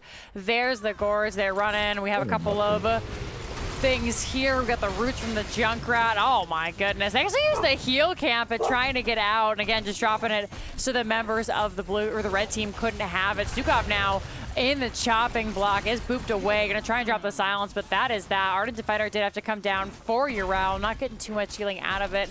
But that is 2 kills going over to the side of Babe Makers, who make the first aggressive play. They have that 13 from the Stitches. Didn't even use the tranquility there. Very nicely done. You know what that means? No, my falling! 13 stitches. Just get some hooks, get a gorge, trap them. We saw the gust to separate the team. Then he was able to get another hook immediately after that, and that's gonna give them such a giant lead here. Now they're gonna be able to get most of a fort before the objective. I think there'll still be a team fight left. Right. If the blaze comes up, I don't know if they're gonna take this fight. Seems like they're not. Trading fort for fort. Marbuckle's going to come down, but the fort's already been dealt with. She will be able to chase him down with the Divide Stein if she'd like, but just a little bit of extra poke from Junkrat as soon as those orbs are back up. Those turrets, what are they? Nades? Nades. That's the name. All right. Frag launcher. Frag launcher. There we go. Got there in the end. So that's a little spit on fort damage, and then Goodbye. they're gonna go for the keep. The extra bit of damage. The thing is we have so much poke from both these teams. This Punisher hasn't gotten the value that I think either team has really hoped for. This is the first time we've seen Linara Force does go extra down. damage to it. Yeah, Chromie, Linara, like a Punisher's not gonna do any damage. Punisher's usually actually worse for your team because man. it takes people out of the team fight, and you make it a 5v3 like that. Yeah, with Malfurion in there, Mundane Zebra is low, but the Cocoon will come out on a foul side. Ooh, they end up killing him with the Punisher, though. So that is going to be the 1-for-1 here with a big setup engaged. County is pushed away by the Punisher. Lots of damage onto Marbuckle. 4 seconds till the Ardent Defender is back up. We did see Freckle Bob come out of that Punisher, so no weapons online for him currently, which means no 35 armor. And again, they got a sneeze worth of damage onto that fort. They're not going to be able to get much done mid. 16 seconds left. You can see members of I Just Enjoy Bread already just heading to lanes because they don't really care about what this Punisher can do. They're just leaving it. Not worth it. Yeah, it's one of those like issues where, I think I constantly reminded our team, like, hey, we're playing this map. If we do a team fight, everybody gets out of the Punisher. Like, use the shield, and that's about it. Everybody gets out, make it a 5v5, and you're almost using the Punisher as a obstacle for skill shots to hit, and that's about it. Because losing 2 people in a team fight, the Punisher doesn't do enough anymore. It used to. It definitely doesn't do it enough anymore to be like a team fight objective, which I guess is fair. None of the objectives are really team fight objectives. They're there for pushing. So they Breadman was able to utilize that. Came in with a flank from the Blaze. There's the Gord's play. They don't have the wall here. Nice use of the Gust. There's the extra bit of damage. He's going to try and get away. Nice positioning on the route. We do have Temporal Loop and the Silence coming down. That was on the big fat stitches, so nothing really coming through there. Actually going to interrupt the hook with the expanding arm coming out. So great play by Hayes, keeping everybody else nice and safe. Because that was headed right for him. However, Canny is low. Marbuckle is just jumping in, and this is the engage that they're looking for. They nearly find Mundane Zebra, but he was somehow able to get off that bunker, which Hook stuns, so I'm not sure how he was able to pop the bunker. That's an interesting interaction, but you know, spaghetti code, you'd love to see it.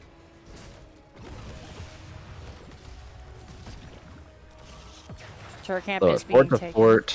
What's the damage look like? We got Chromie, which is no surprise, all that poke damage, followed by Junkrat Fallstead really close. Healing is a lot higher by Malfurion, which is very surprising because I would imagine Malfurion wouldn't have enough to actually. Oh, never mind. Euro. Yeah. Unless. Oh, there's the Lunara gonna find him. The Gust, though. Okay, so we doubled up on ults a little bit, but she used both charges of the Leaping Strike, so 1-for-1. It was an incredible gank. However, you gotta know where the enemy team is, because a really beautiful counter and engage from the side of Babymakers.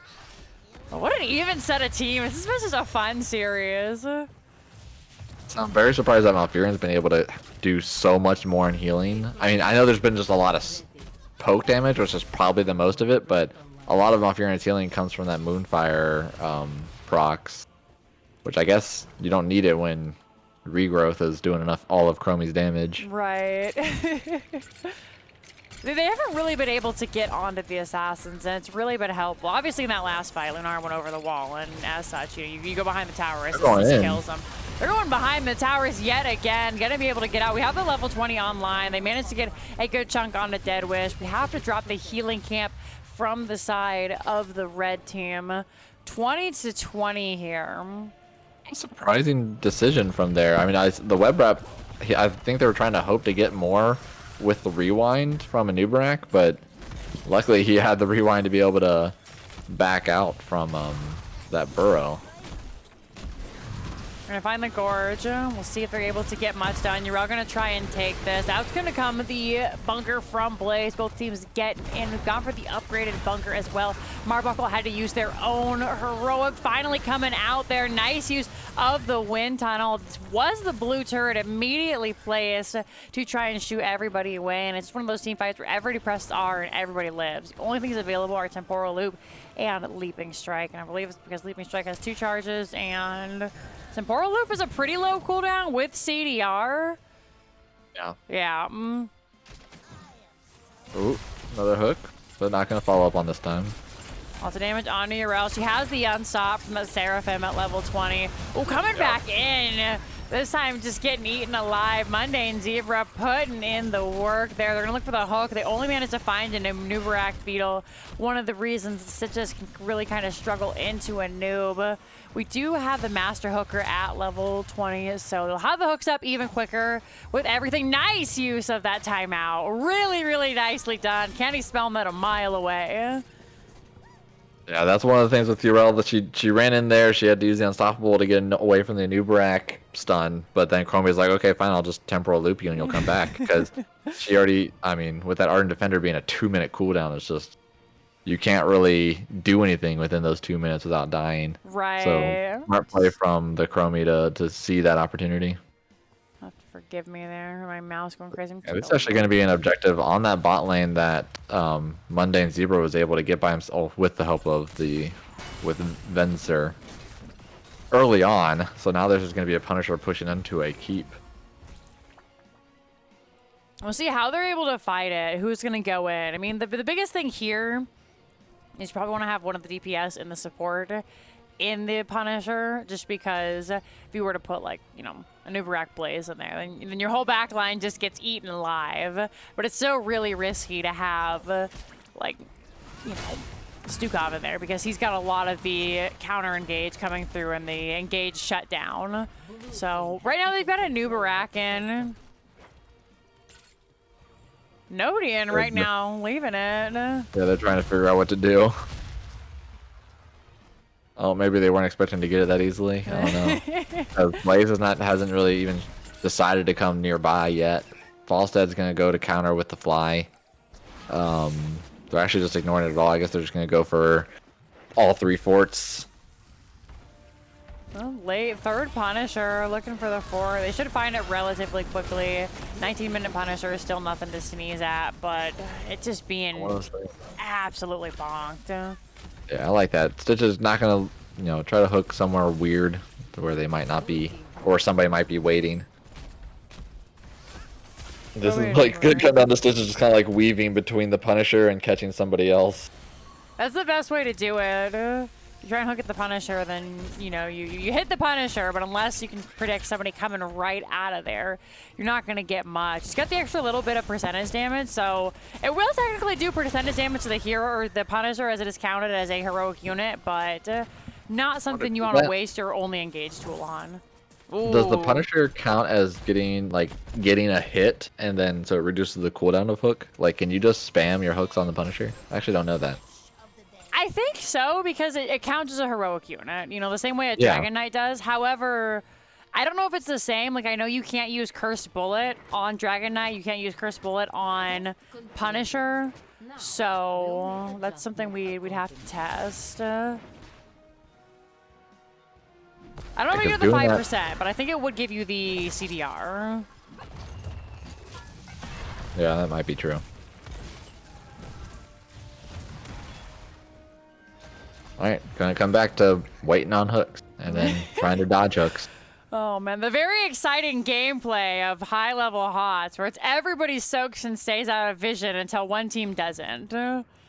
So one thing, like, that's why I was very surprised when they saw. I mean, Breadman saw the team comp that they were going against. Like in the first 3 picks, it was like, this is our team comp, and they decided to go, okay, well, we're gonna do the same thing, and then decide who wins out. And what happens there just becomes this waiting game of, I'm gonna poke, you're gonna poke, who gets hit, who doesn't get hit, and move around the map that way. That's why these 2 types of comps are what comes down to the really small kill count games like we have. 3 to 5, really nothing to sneeze at. The big thing here in favor of I Just Enjoy Bread is that Sukov is a significantly better out of combat healer, so. Malfurion's actually double the healing as Stukov right now. Are you kidding me? Hold on, I have to look Because of all now. that, because of all that Chromie poke. Okay, that makes And sense. Lunara. Well, Hook not going to connect. They'll have a couple of seconds. Lots of damage coming through onto Deadwish. Going to get a little bit of extra healing. They managed to chase him off the healing for the time being. However, Blaze has used his Pyromaniac. We do have... Ooh, the Stitches coming in with the Gorge. Cocoon coming out as well here. There's the wind tunnel. Monday and Zebra stuck in the back with the Malfurion. The sleeping from the Emerald Dreams. He's very low. Vents are also very low. Gonna drop that bunker. Isn't enough to get away. Monday Zebra is low. Marbuckle wants blood. The Hook will end up taking the life of Mundane Zebra. Marbuckle manages to sneak away with the sub 500 health, and let's see what they'll take. I'd like to see them try and get that top keep. I think that would be really the play to make, and it looks like that's where they're gonna go. All available, so there is hook opportunities. This is the big thing about level 13. You just get out of vision so they can't expect where to be standing. A lot of times you see the Stitches sitting in this this camp. Yeah, that's why they pinged. Or maybe they're pinged to take it, but you usually see a Stitches sitting right over here. Oh, so like close. just like that. Just barely close. That's when you like shit your pants a little bit. Coming, you see that hook and you're like, oh god, and then it just barely misses. Oh, makes you clench. Keeps the cheeks tight. You definitely pinched one out there. They're gonna get rid of the well. We should have the hook up here in a second. I'd like to see them clear out the minion wave just to make sure that these sheeps can find the hook. Oh, they're wrapping around. Spicy, taking the camp, maybe looking for the hook. It's only about an 8-second cooldown now, I think, with with if the they get level a 7. land.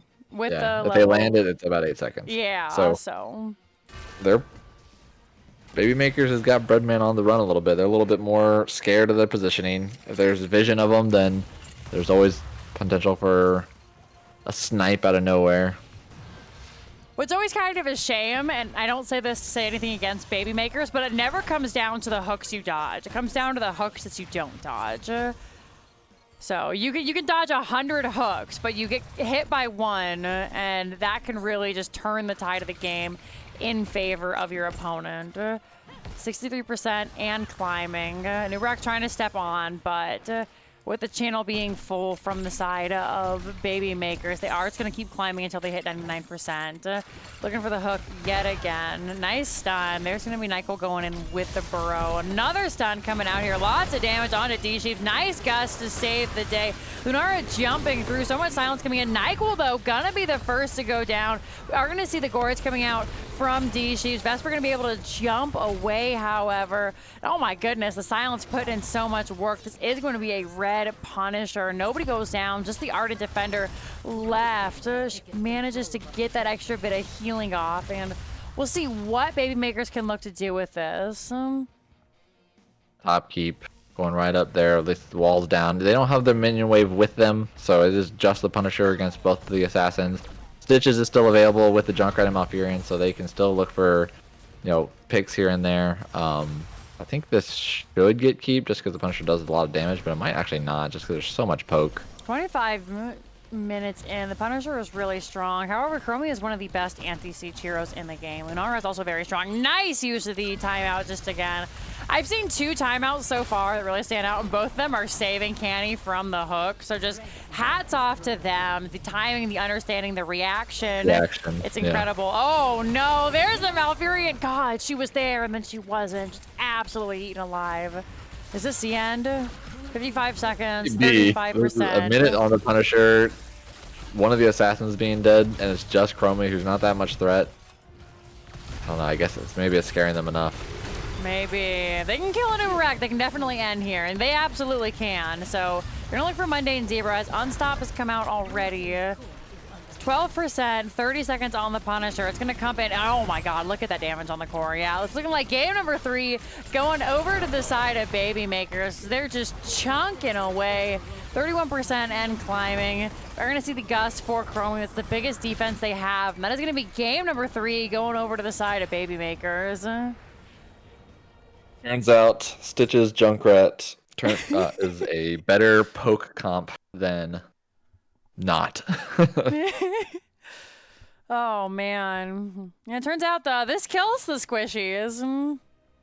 Chromie with a 40,000, actually almost 50,000 more damage than the next person, which in turn allowed the Malfurion to be 60,000 more healing than the Stukov.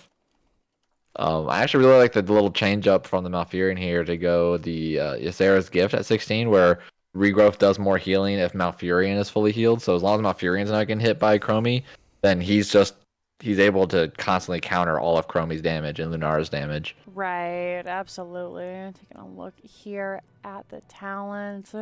Really nice Malfurion play coming out because, yeah, just like you said, a very low kill game, 3-9.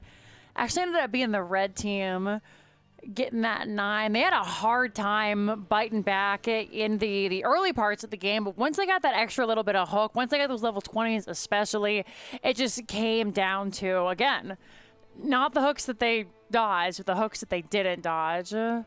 So pretty cut and dry. Thank you everybody for following. We appreciate it so very much. Welcome to NGS. My name is Jinxie Cat. With me is the wonderful Snagananas tonight. And we are heading into game number 4 because the teams are just flying through this. They're ready to get it done. They've been in this season for, gosh, how long? 3 or 4 months now? It seems like they're not 5? even discussing. Like, as soon as the game's over, they're like, okay, which map? It's probably in the last final moments. Well, what map do we want to go to next? So they're wasting no time.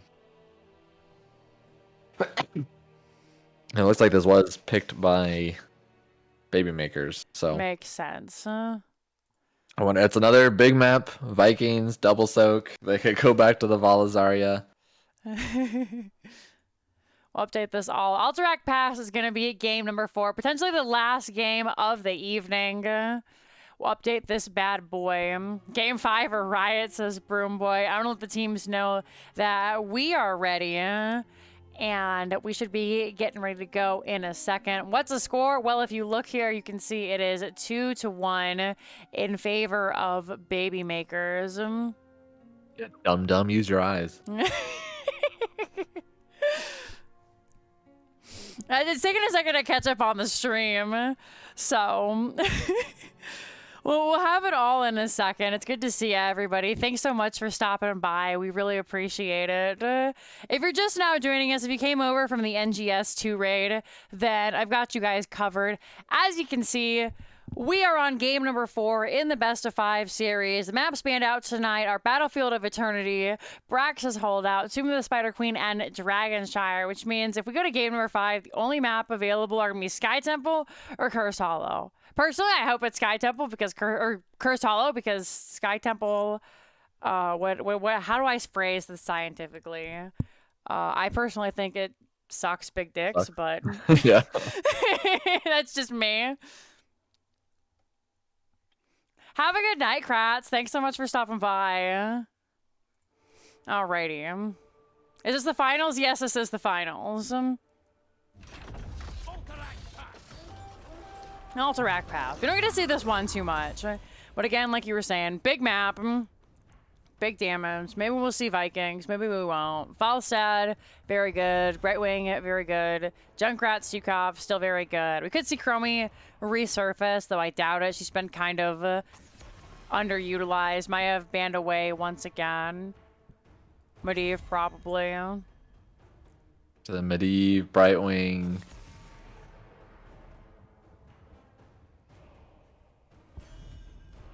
There's no giveaway, I'm sorry. The only thing I can give away is my love. The Stukov ban, that's fair, you know? Back to the game 1 bans. Everybody pick a support and a healer you don't want to play against. Also Maya. Junkrat coming through 100% participation this evening. Sleeper. We're gonna see Blaze. There's the other one with 100%, huh? Ooh, Vikings? Vikings Blaze? Question mark? Vikings and Blaze, yeah.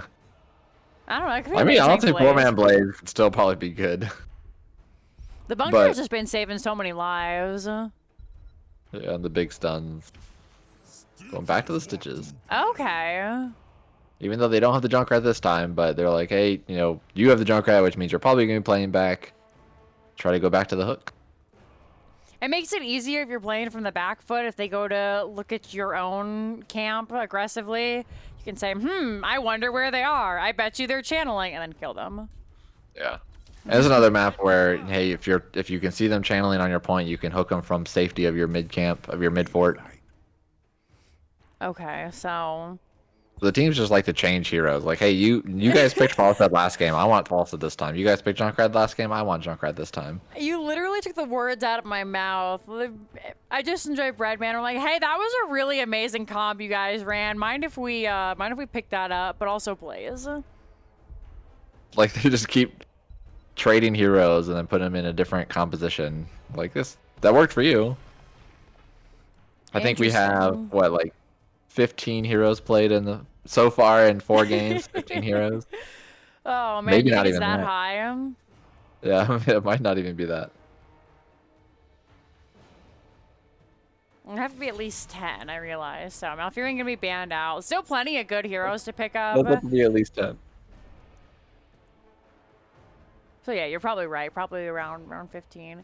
They could go for Baby Uther, or Anduin is another popular one. Stukov has been banned out. They could be super spicy and go with a Sylvanas Mind Control follow-up is one that we see often, typically at lower division, just because Mind Control is easily counterable. But they're going to go with Tyrande Lunara. Oh man, this is a collection of heroes. Now we're up to 16 heroes played. Oh man. Going up with a new healer. Trying a little harder to land following up the Stitches versus the giant Malfurion roots. I don't know if Tyrande will have the same ability to keep the heals up like Malfurion did. Because she requires the auto attacks and... All right, okay. 18 Maybe- whole heroes. Yeah, 19 heroes now. Yeah. 18, I guess. Yeah. So we're waiting for this last pickup, an assassin from Baby Makers. Do you want to Or hear a the terrible... secondary bruiser. You want to hear a terrible Tyrande joke? Go for it. Why does Tyrande's outfit show her butt? Why? Because she's a priestess of the moon. Ha! Okay, this is definitely a collection of heroes from the side of Baby Makers. Tyrande healing Tracer. Now she can't heal her if she goes Light of a Loon. She can put that on, get the auto attacks. But this is gonna be a hard one to step up and give Heelys to. You got the Illusion chosen for Tracer, but I mean, the big thing here is going to be Tracer versus the Junkrat. I'm assuming that's the only reason why they're picking it, is to try to get in the inside, but Tracer actually... Anduin beats Tracer, which is really stupid. Like, his auto attacks heal himself, and he does a pretty good amount of burst healing. His moral compass, or whatever that thing's called, the wave that he shoots out does damage. Right. Thank you. I'll be here all week. But Tracer is probably there to try to beat up the Junkrat. Murden can't really accurately stun Tracer too often. Anduin shouldn't be able to root Tracer too often, and Blaze shouldn't be able to stun too often. So Tracer doesn't have a lot of threat against her, which is nice. Right. But I also still don't think the map allows for a lot of positioning for Tracer. But we'll see how it plays. We're going to see as we head on in game number 4, potentially the last game of the evening. Over on the side of I Just Enjoy Breadman, we got Hayes on the Anduin. We got Venser on the Falstad. Excuse me. Yeah, Venser on the Falstad. Canny will be your Junkrat. We got Nyquil on that Murden, and Mundane Zebra will be your Blaze. Red team baby makers trying to close out their grand finals for the heroic division. We got Paper Tanks on Lunara, Marbuncle on Lost Vikings, Shibes on Stitches, Deadwish on Tracer, and Frecklebob this time on Taronda. Oh man, we're going all in on the Stitches hook. There's the follow-up, just the absolute trust in the tank with the Lunar Berries. We've got the parting gift from Tracer. Standards all around here. Explosive attack, Sentinel Wisp. Tracer sitting in the lane, actually. You love to see it. Best wave clear. Protect the baby. Just looking to get that bomb charge. I sit at 90% currently, so. The nice thing about Tracer having the heroic at level 1 is once you have that bomb charged up, you can start looking for kills, especially onto some of these squishier heroes like Canny, like the Falstad as well. Anduin is also another great target, you know. Anyone who's not a tank, obviously. So. Yeah, you know, since their rework of Tracer kind of made her a lot more of a sustain hero. She's not the go in burst when you have the bomb every 2 minutes like she used to be. You can kind of just throw it out all the time because you get it back so fast. Right. Not the end all be all if you lose it. Yeah, but the thing is here is that because of how this map is just laid out and the strategy on it of taking these camps on cooldown and then you just push mid as 4 or as 3 with a big minion wave, there's really nobody for Tracer to do anything to until a team fight chaos happens. Like, she's really going to be banking on this chaos to get her damage in. Absolutely. They're going to look for D-Sheep. They're going to get the root off. They don't find the Junkrat, so no boppins for D-Sheeps just yet. Nyquil taking a little bit of damage, but of course he does have the Dwarf Toss, finds the stun. So far, 4 stacks on the frequent flyer from Falstad. A big old goose egg for Taronda. Of course, as we get more and more into the team fight, they will take that. We'll see. Once again, it's very exciting. Nobody wants to fight if they don't have to, so a little bit of skirmishing here and there, but up on the top, Mundane Zebra is looking at the Vikings. Vikings are looking at Mundane Zebra. Also looking at Venser on the foul side. It's so interesting.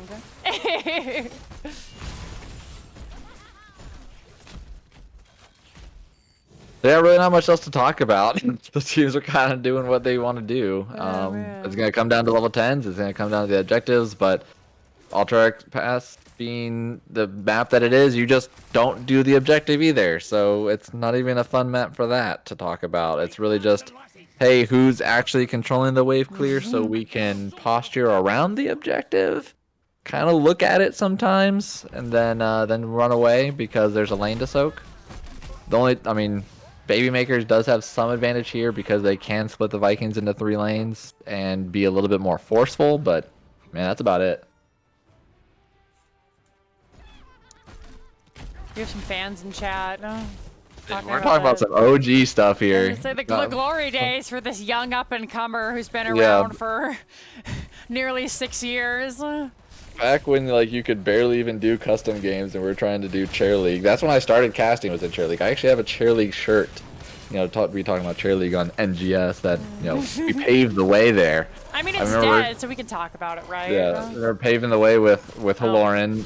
It's actually funny because Haloran actually lived 30 minutes away from me, and we talked about hanging out, but we never actually ended up doing it because back then, 8 years ago, Strangers was a little more weird.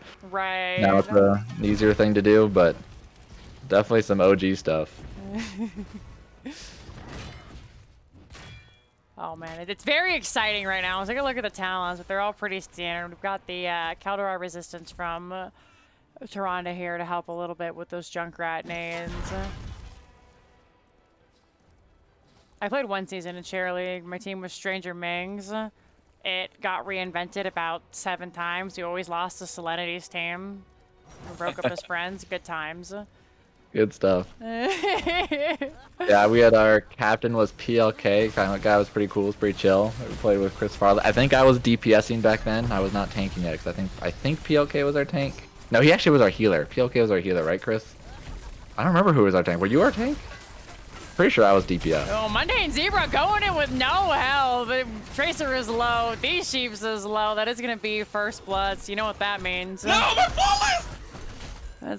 Stitch is gonna be the first to go down here, down Yeah, in the I want the bottom. interrupt. Oh, not quite. All right, so channel heading over to the side of I Just Enjoy Breadman. And back to the exciting stuff. Gotta get that boss. The true boss, everybody knows, is the camp in the middle. It's the only unit in the game that still takes it still does negative armor to building, so anytime you can get those gnolls to push and not have your enemy interrupt them is just so much extra damage, up to I believe 60% extra damage from those. So Are you really seeing this important to have Tyrande owl bug again? you'll have to Above see the it. Tyrande? Okay, well apparently I just have a terrible memory, Chris. My bad. But yes, I do remember the team. This has been so long. I've been a tank main probably ever since then. But I definitely know I did not start that way. Much better memory than I.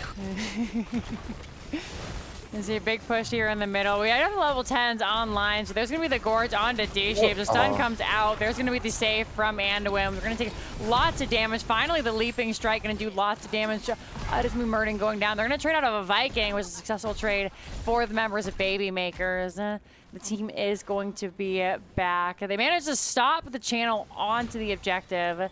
Sheep's in position. Deadwish is going to find that channel. They managed to get it just before Mundane Zebra. A nice use of the jet propulsion. Gets away from the charge. Yeah,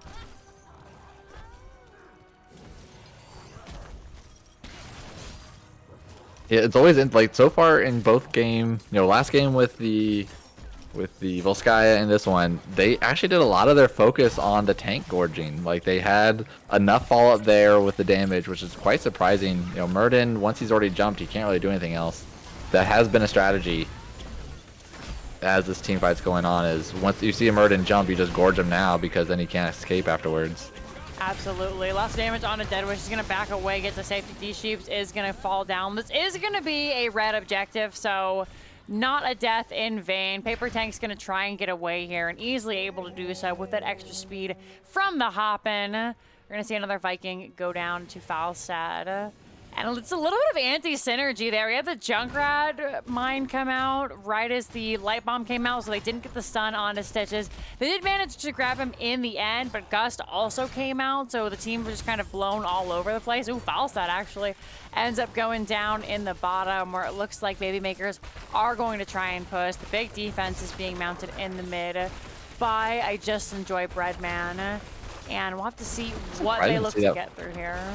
Let's see that Falstad's so far up there. I mean, yeah, he did just get that kill on the Eric, but he had no vision of the rest of the team, and so Baby Maker's is like, okay, free kill, because you already used Gus during the team fight. Oh, not gonna find the murder close. If that was level 13, that would have hit, which is almost here. Any second now. Just back on your point of tank gorging, I always appreciate when teams do that, just because there's always been this taboo that teams have about, oh, don't attack the tank. Don't focus on the tank. He's got so much. You need to look for the back line. And I don't think that's always the correct play. There are entire tank buster comps built around him. While this necessarily isn't one, we are going to see that gorge again. They have the Shamble coming out. There's a stun. Once again, not going to get through there. But, oh, my goodness. Muradin just eating so much damage. And vulnerable from the Lost Vikings. Play again going to come through. Another beautiful hook from D-Sheeps. Tracer looking for blood is going to find it. We are going to see the Starfall from Toronto just for an added bit of bonus. And again, the Junkrat bopping will interrupt Hayes' light bomb. He does get the heal from putting it on himself. However, oh, Marbuckle nearly getting through. The Olaf 200 health, but going to be the one for nothing. So far, Deadwish has read every movement on the Tracer. Has had the blinks there. Like, oh, Murden still needs to jump. I'm going to not blink, save my blinks. So as soon as he jumps, blink 2 in there, still get the auto attacks in. Yeah, the pull from Ando and get a blink in there to keep damaging on. And it seems to me so far that they've missed both stun follow-ups, which has been okay because the tank still comes out and somehow takes half their health. Because, Lunara takes some time to get her stacks on there, and then they get the choking pollen on there and the level 7 damage. Tracer obviously is not doing as much until the bomb. I'm quite surprised why Murden is dying so fast, but I said before, yeah, it's a lot of teams have this faux pas of not focusing on the tank, but once a tank uses their engage and you see that, they can die very easily. Like no tanks have more than 2 or more than one way to really get in and out of a fight. And so if you use one of them and it's not that far of a jump like Muradin, they can still follow up on them. Absolutely. Looks like they're going for D-Sheeps yet again. We do have the Riptire coming out. Gonna get a little bit of damage on the Dead Wish and Freckle Bob. But, oh my goodness. Nearly catching Falstad. Nice use of the barrel roll. There wasn't... It feels like I just enjoyed Breadman are really grasping for straws. Nice dodge from Mundane Zero. We'll see if it's enough. Gonna try and avoid this hook. That's gonna be the big thing. But there's Tracer. She's used all 3 of the blinks. Nice. Oh my goodness. Anduin the Miracle Worker. Anduin, does he have level 2? He doesn't get to double pull until 16, right? So this is gonna make it a lot harder for baby makers to get those kills once he gets the double pull. And Muradin's gonna have long jump range. Right. Ooh, big stun from the Light Bomb coming out there. Freckle Bob, the first to go down. Marbuckle is getting very low. Has to pop their own unstoppable. We are going to see the Gorge onto Mern, and there isn't going to be any follow-up. Nice save. The 16 is online. It's 16-16. However, Lunara, the next to go down. As I just enjoy Breadman biting back with their 16 talent advantage. They find the pick onto that super squishy healer, and from there, there's just no surviving from Baby Makers.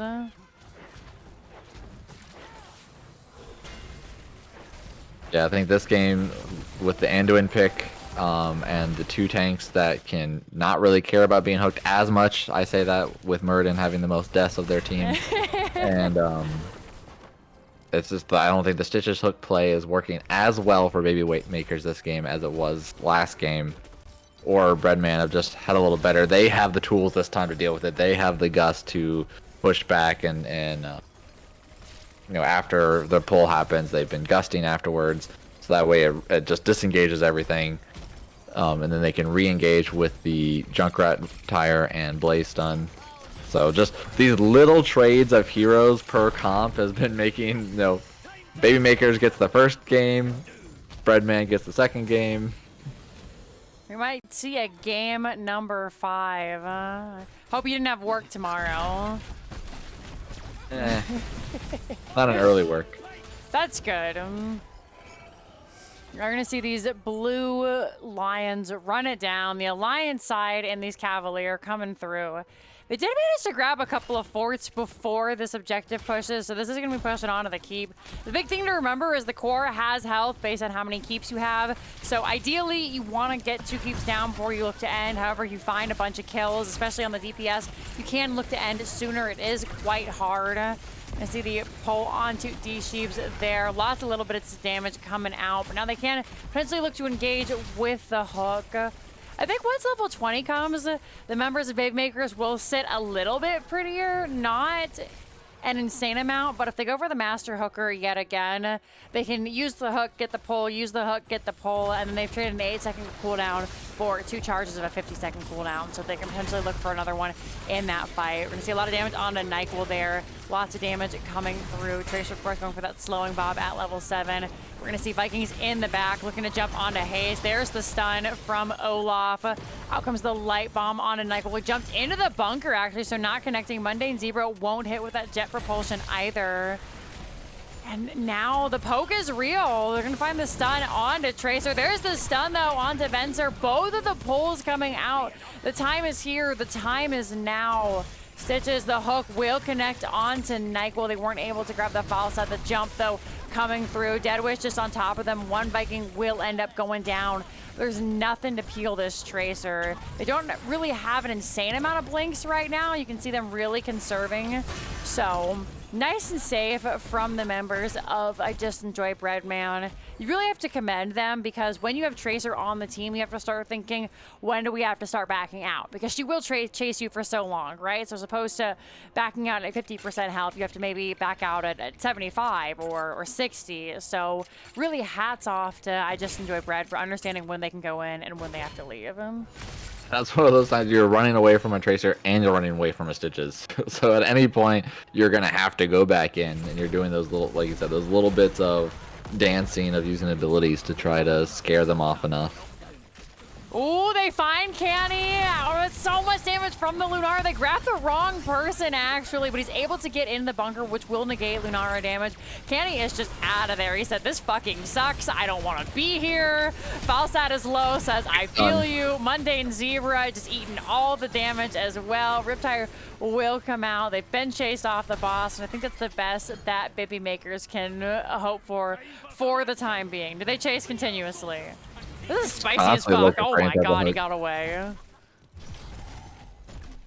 Use the pull. I don't think it was hitting, but good safety. I mean, it's a short cooldown now, right? Right. He's got 2 charges. They're 50 seconds, so if he uses it every 25, I don't feel like that's the worst trade in the world for a hook or any of the other big abilities. Oh, Tracer, what are you doing, Dead Wish? You don't get stunned by the boss. I actually walked into the Junkrat trap that was in the bush, so...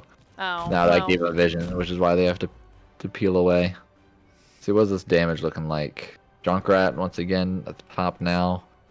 Healing pretty even actually. Taronda actually ahead versus the Anduin. You know, good for them. I'm always really stressed whenever I see a Taronda. I'm like, oh no. But I can never understand how Taronda's like top heals, but then I always go against a Taronda that has like twice my healers healing. I'm like, how does this even happen? We have a Stuka. They've got a 78k Taronda. Oh, goodbye. One of the Vikings is gonna end up going down here. Hook not gonna connect. It's a big fight over this boss. 20-20. Taronda's just an enigma. I don't understand. I've got like a 25% win rate on Taronda after her, you know, umpteenth change. Very surprised that they've been so hard focusing on this bottom point. Oh, they managed to get him. There's the follow-up from the shooting star. Nyquil very low. Had to use the avatar. The hook will be here in just a second. They have the rewind coming through. Blaze also had to use the bunker. Hook will be up momentarily. And now, I Just Enjoyed Your Breadman are on the run. Junkrat gonna be the first to go down. Venser gonna try and get out of here. Big Gus to protect Zebra. However, the hook comes through. That's another kill onto the blue team. They're gonna have to back up. And now with the Vikings, you got 3 boys there who can take care of this. Boss is also being taken care of. And the members of Baby Makers are in the driver's seat now. Yeah, that was like such a long just setup around this bottom boss of fight, don't fight, fight, don't fight. And which team, you would imagine most teams would be like, hey, this is not even worth it. We'll keep somebody down here for vision and we'll just take the camp because usually that's more important. But they're going to try to trade off bosses here, and I don't think they're going to be able to because Baby Makers is already on the way. They smell it. There's no Gus. I think they probably need to give this up. Oh, yeah. It's not worth it to die here. They can lose the boss. They can't lose heroes. Okay. They saved Nyquil. That's a free boss. You hate to see it. I like the play, however, Murd and Falsa 2 bosses plus objective. Ooh, this is a tough one. Yeah, Baby Maker's really pulling ahead with that team fight. Even though they had more of the forts down, they weren't even using the Vikings to push out the lanes. Yes, but they won 1 fight post level 16. Ergo. Oh, it takes. Yeah, and that's a big fight to win. Yeah. The boss gonna get just some baby slaps here. Objective is ready. Obviously, top looking to be the main point of contention here. The big thing is to get down these side walls. You can see Deadwish is already standing on it. Nice hook onto Hayes. The Gus coming through. Venser ready for the preparations. Not quite finding it, though. Before the light bomb can connect, that is going to be 1 dead Alliance boy. Nyquil very low. Has to jump away. They pop the avatar. However, Largen in charge. Going to find the stun from Olaf. The team trying to get out of here. Canny manages to dodge the hook, but that is the keep down in the bottom. The other keep is being down. Like game. And it's looking like it. If the members can't defend on the side of I Just Enjoy Breadman, this will be Baby Makers taking the full the full season. This will be their comeback, and the core is falling fast. Mundane Zebra is very low. He's going to go down. It's only Junkrat alive. And there we have it, folks. Game number 4 and the series going over to your new Season 12 Heroic Division champions, Baby Makers. GG. And really well played. I mean, this comes down to the level 20 fight. You get those couple hooks, you get those couple engages that worked your way, and then get yeah. GG's for Baby Makers.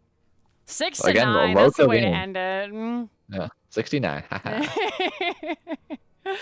Nice. Oh my goodness. Great hooks, great follow-up, great counter engage, great just baiting of the Anduin. You can see they struggled with it a little bit in the mid game where it looked like I Just Enjoy Breadman had the opportunity to really pull ahead there. I mean, they were ahead for a majority of the early to mid game, but just a constant patience from Baby Makers to turn that around. Really, really nicely done. What a series between two incredible teams.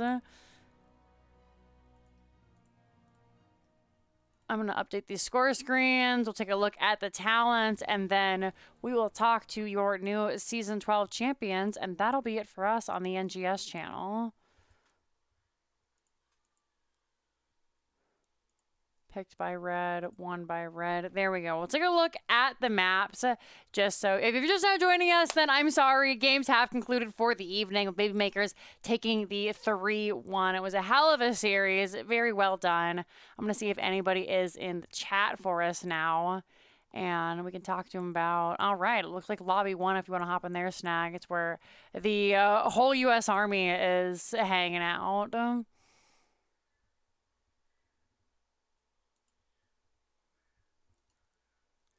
Hello. Hello. How are you guys Hey. feeling? What an incredible set of games. Yeah, it was a lot of fun. The hype great is games. too real.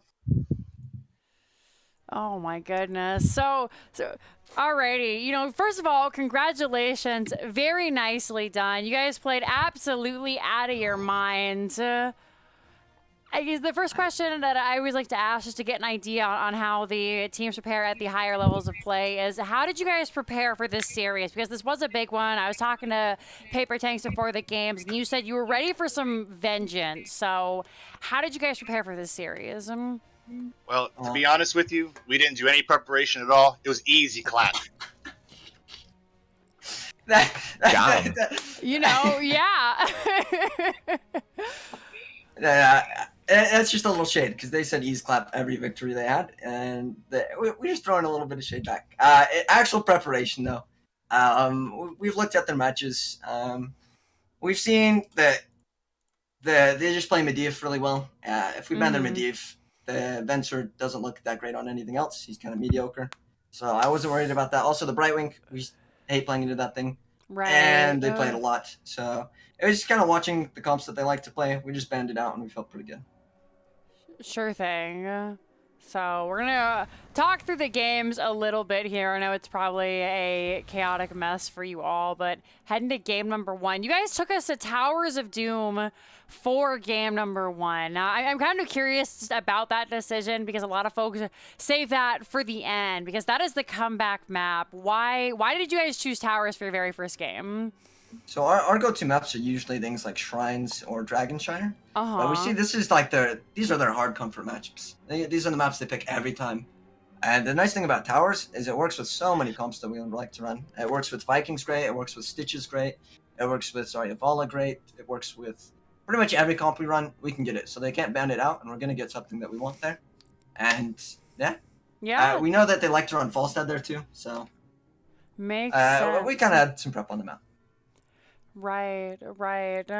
Any questions about game number 1 for you, Snag, or any general questions? General questions would be probably after. I mean, it could probably lead into game 1 and game 2. You know, seeing that we saw basically the same comps in game 1 and game 2 from both teams. Why did you guys not want to change anything there? Well, we figured, if they haven't beaten it yet, keep running it at them. They showed very weak to it. But we also made the mistake of picking it on Shrines. Shrines is a map that you can't do what we did, and it's very heavily around it. And then they also just outplayed us there. Blaze got constant big stuns into Stukov's insane level 1 that just melted us every time. We saw And then that. also kind of forced Joe to go sword or falling sword, and it didn't get a lot of value. So I think that was a bad pick. Yeah, makes sense. So game number 2 was a little bit rougher. How do you guys brush off after a loss like that? Were you worried at all, or was it just one of those ones where, you know, we played ourselves, let's head into game number 3 and see what we can do? Oh yeah, of course there's a little bit of nerves. It's the finals. We've been to finals pretty much every season, so we've lost 2 of them. So I mean, it gets a little worrisome. But at that point, it's like, hey, we picked a garbage comp. We forced ults we shouldn't have. We just reset and we're good. Right. So Volskaya Foundry. Now this one was interesting. Me and Snag were talking about. So you guys went with more of a standard poke comp with the stitches. And then we were kind of curious about how you felt about. They also went poke comp with Chromie Lunara. Was that concerning? Were you curious about that at all? Because they also paired it with the Anubarak, and I wanted your opinions on their Volskaya composition. Well, I will say this, that the Chromie did a ton of damage, but we are lucky enough that we have NA's best stitches on our team. That game is such a late game map that you just play for late. Right. Because one, the objective is so bad. It's actually not garbage. It baits your team more often than not than actually getting value. So your goal is just to pick late game. We got Stitches Junkrat 1-2, and after this game they never gave it to us again. Because Stitches Junkrat together is just absolutely ace. There's no counterplay to it. You just hook into trap, and we also got Falstad with it, so we got any help. So it's kind of free kills. They picked a good comp, but once again, Stitches just the ultimate scam hero. If he lands a hook, especially late game, you kind of just win. Right. Any thoughts from you, Snag, before we move on to game number 4? It's basically the kind of the same question I was getting into, but in the same vein, you know, you ran immediately picking up the Vala Zarya game 1 and game 2, and then game 3 did you have first pick? No, I think you had second pick again. No, you had first pick because you got the Junkrat. So was switching up to the Stitches comp strictly because you were able to get Junkrat, or was it like, hey, you know, Vala Zarya didn't work last time, let's go to our other thing that we like? Bit of both. So of course, again, it's super late game map, and all that matters on that map is getting kills, except for like maybe the 4th objective that actually does work. So we got the Junkrat. We know they're not Stitches players, so we never had to worry about Stitches Junkrat as well. So it's kind of just the prio between those 2 heroes. We saw the Junkrat, we go Stitches. Falstad just tied it off because we can gust anything away. Makes sense. Now, in your opinion, because obviously there are consistent heroes that are being banned out. Maiev, Medivh, 100% ban rate. Brightwing, 100% ban rate. Are you guys Stukov players? And of course, if this is too probing, you can just tell me. But would you rather have the Stukov or the Junkrat? It's map dependent. It really does depend. Especially since they never ban Stitches and they don't have a Stitches player. So if we get the Junkrat first, we actually like giving Stukov into Stitches because Stukov's a very immobile hero for Stitches to just yoink every time. He has no cleanse. So in most scenarios, we'd probably take the Junkrat over the Stitches or the Stukov. Absolutely. And then last one, Alterac Pass. You guys took us there. There were a couple of really big maps. Is that just because it's a Vikings map? Or how come you guys selected Alterac Pass as the, you know, this is potentially the end-all be-all for you guys? Same as Towers. Almost all of our comps work here.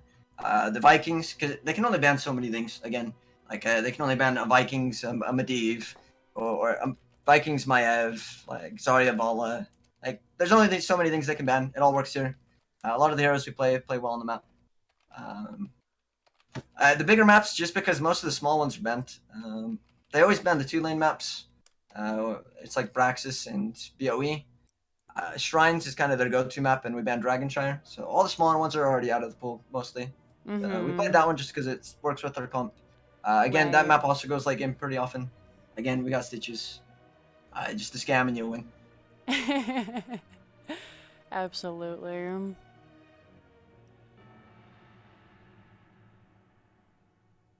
So, with your now grand finalist champions of Heroic Division, what are you guys going to do with all this newfound glory and bragging rights?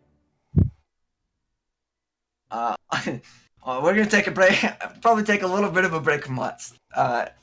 Maybe when we get some new content. But that's forever. That means you're quitting HOTS then. It's unlucky. But it just feels good. We won. Especially, I'm very against B-stepping and all that stuff. But these guys have said some pretty toxic stuff, so it feels extra good to win into them. Give them a little B-step back. So. But yeah, just kind of admire the win, enjoy our time. I'm sure other teammates have stuff to say on that too. Play more Vikings. Hey, Girth Gang, we out here. Girth Gang, we out here. This one is for the people, man. Alrighty, yeah, we'll leave it open to you folks for any shout-outs, any call-outs you want to do within reason. Remember, we all play this game for fun, but the floor is yours. So, congratulations, guys. Give all the glory to everyone who helped you along the way. I guess I'll go first. Fantastic job with our team, especially this season, man. It's been so rough. All of our schedules don't match up. It's been really, really hard for us to get any practice in at all. Actually, the one thing I will say is the other team was very, very nice with scheduling. Our scheduling has been terrible, and they've been willing to work with it constantly. I really appreciate them.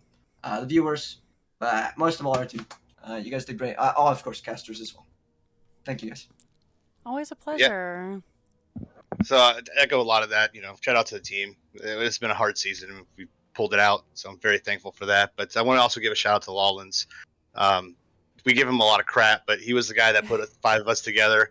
We were all complete strangers, and we kind of just started clicking. And I think Dewish said it earlier. I mean, we're in finals for just about everything we do at this point. So it's a great team. Absolutely. So, one more question for you. Now that you won semifinals and finals with the same caster, who's your favorite? Just out of curiosity, who would you like to see return next season? For first name you think of, go right ahead. Caster? Yeah. It's pretty obvious to me. We're 2-0 with Jinxie Cat, so Jinxie Cat's the best caster. Yeah. Jinxie Cat may have said I'm going to hell for playing Vikings, but we still get the 2-0. Hey, I didn't say it this time, so you know. Sure At least you're not a dirty well sniper. To be fair, I think that was Linehouse. It might have been Linehouse. He does say toxic things like that. I mean, she's a Vikings player. She deserves it. You're not a dirty well sniper, so at least there's that. You're not a dirty Samuro player that I've seen. If I'm Genji, I'm sniping those wells. So. Oh, I like to fight the honorable duels. It was nice knowing you guys, but seriously, congratulations, guys. You did absolutely amazing. It was an incredible season for you. Thank you so much for taking the time to speak with us. Have a wonderful evening. We'll let you go celebrate your W's. Thanks again, you guys. Thanks a lot. Have a great one. Have a good one. Yeah, Girth Gang. GG's. Take care. Bye, friends. Alrighty, so we can just hang out here now that everybody has left. I'm going to bring it back over to us, and by us, I mean me. Snag, thank you so much for coming on and casting this with me. I know it's super late for you, but it's always more fun when you have friends casting with you. Now, we didn't have you on NGS, and I didn't put it because every time I've asked, I'm like, where can people find you? You always say here, but since we're not on the Jinxie Cat stream, when you're not on NGS, what do you do and where can people find you? How can they hear more of your sultry voice? Most of the time, if you're going to be finding me, it's going to be on other people's streams. On yours, casting here for next season. Linehouse when he's casting, if he ever did again. I think I'll probably be streaming some what's that game? God of War this weekend because I'm late to the game of Fun. owning it, and so I'll probably be trying to play through that. I don't know. Since I've gotten older and more responsibilities, I've definitely been falling off on keeping up with my Twitch. But I'm always happy to be joining you, and it's always a good time. Oh, well, thanks. I definitely feel that. I don't stream as much as I used to now that I have a real job again. But you can always find me at twitch.tv/JinxieCat. Thank you so much to NGS for the opportunity to cast these games. Thank you for the wonderful teams. And we will see you all next season. Have a wonderful weekend, friends. Bye-bye. We'll see you later.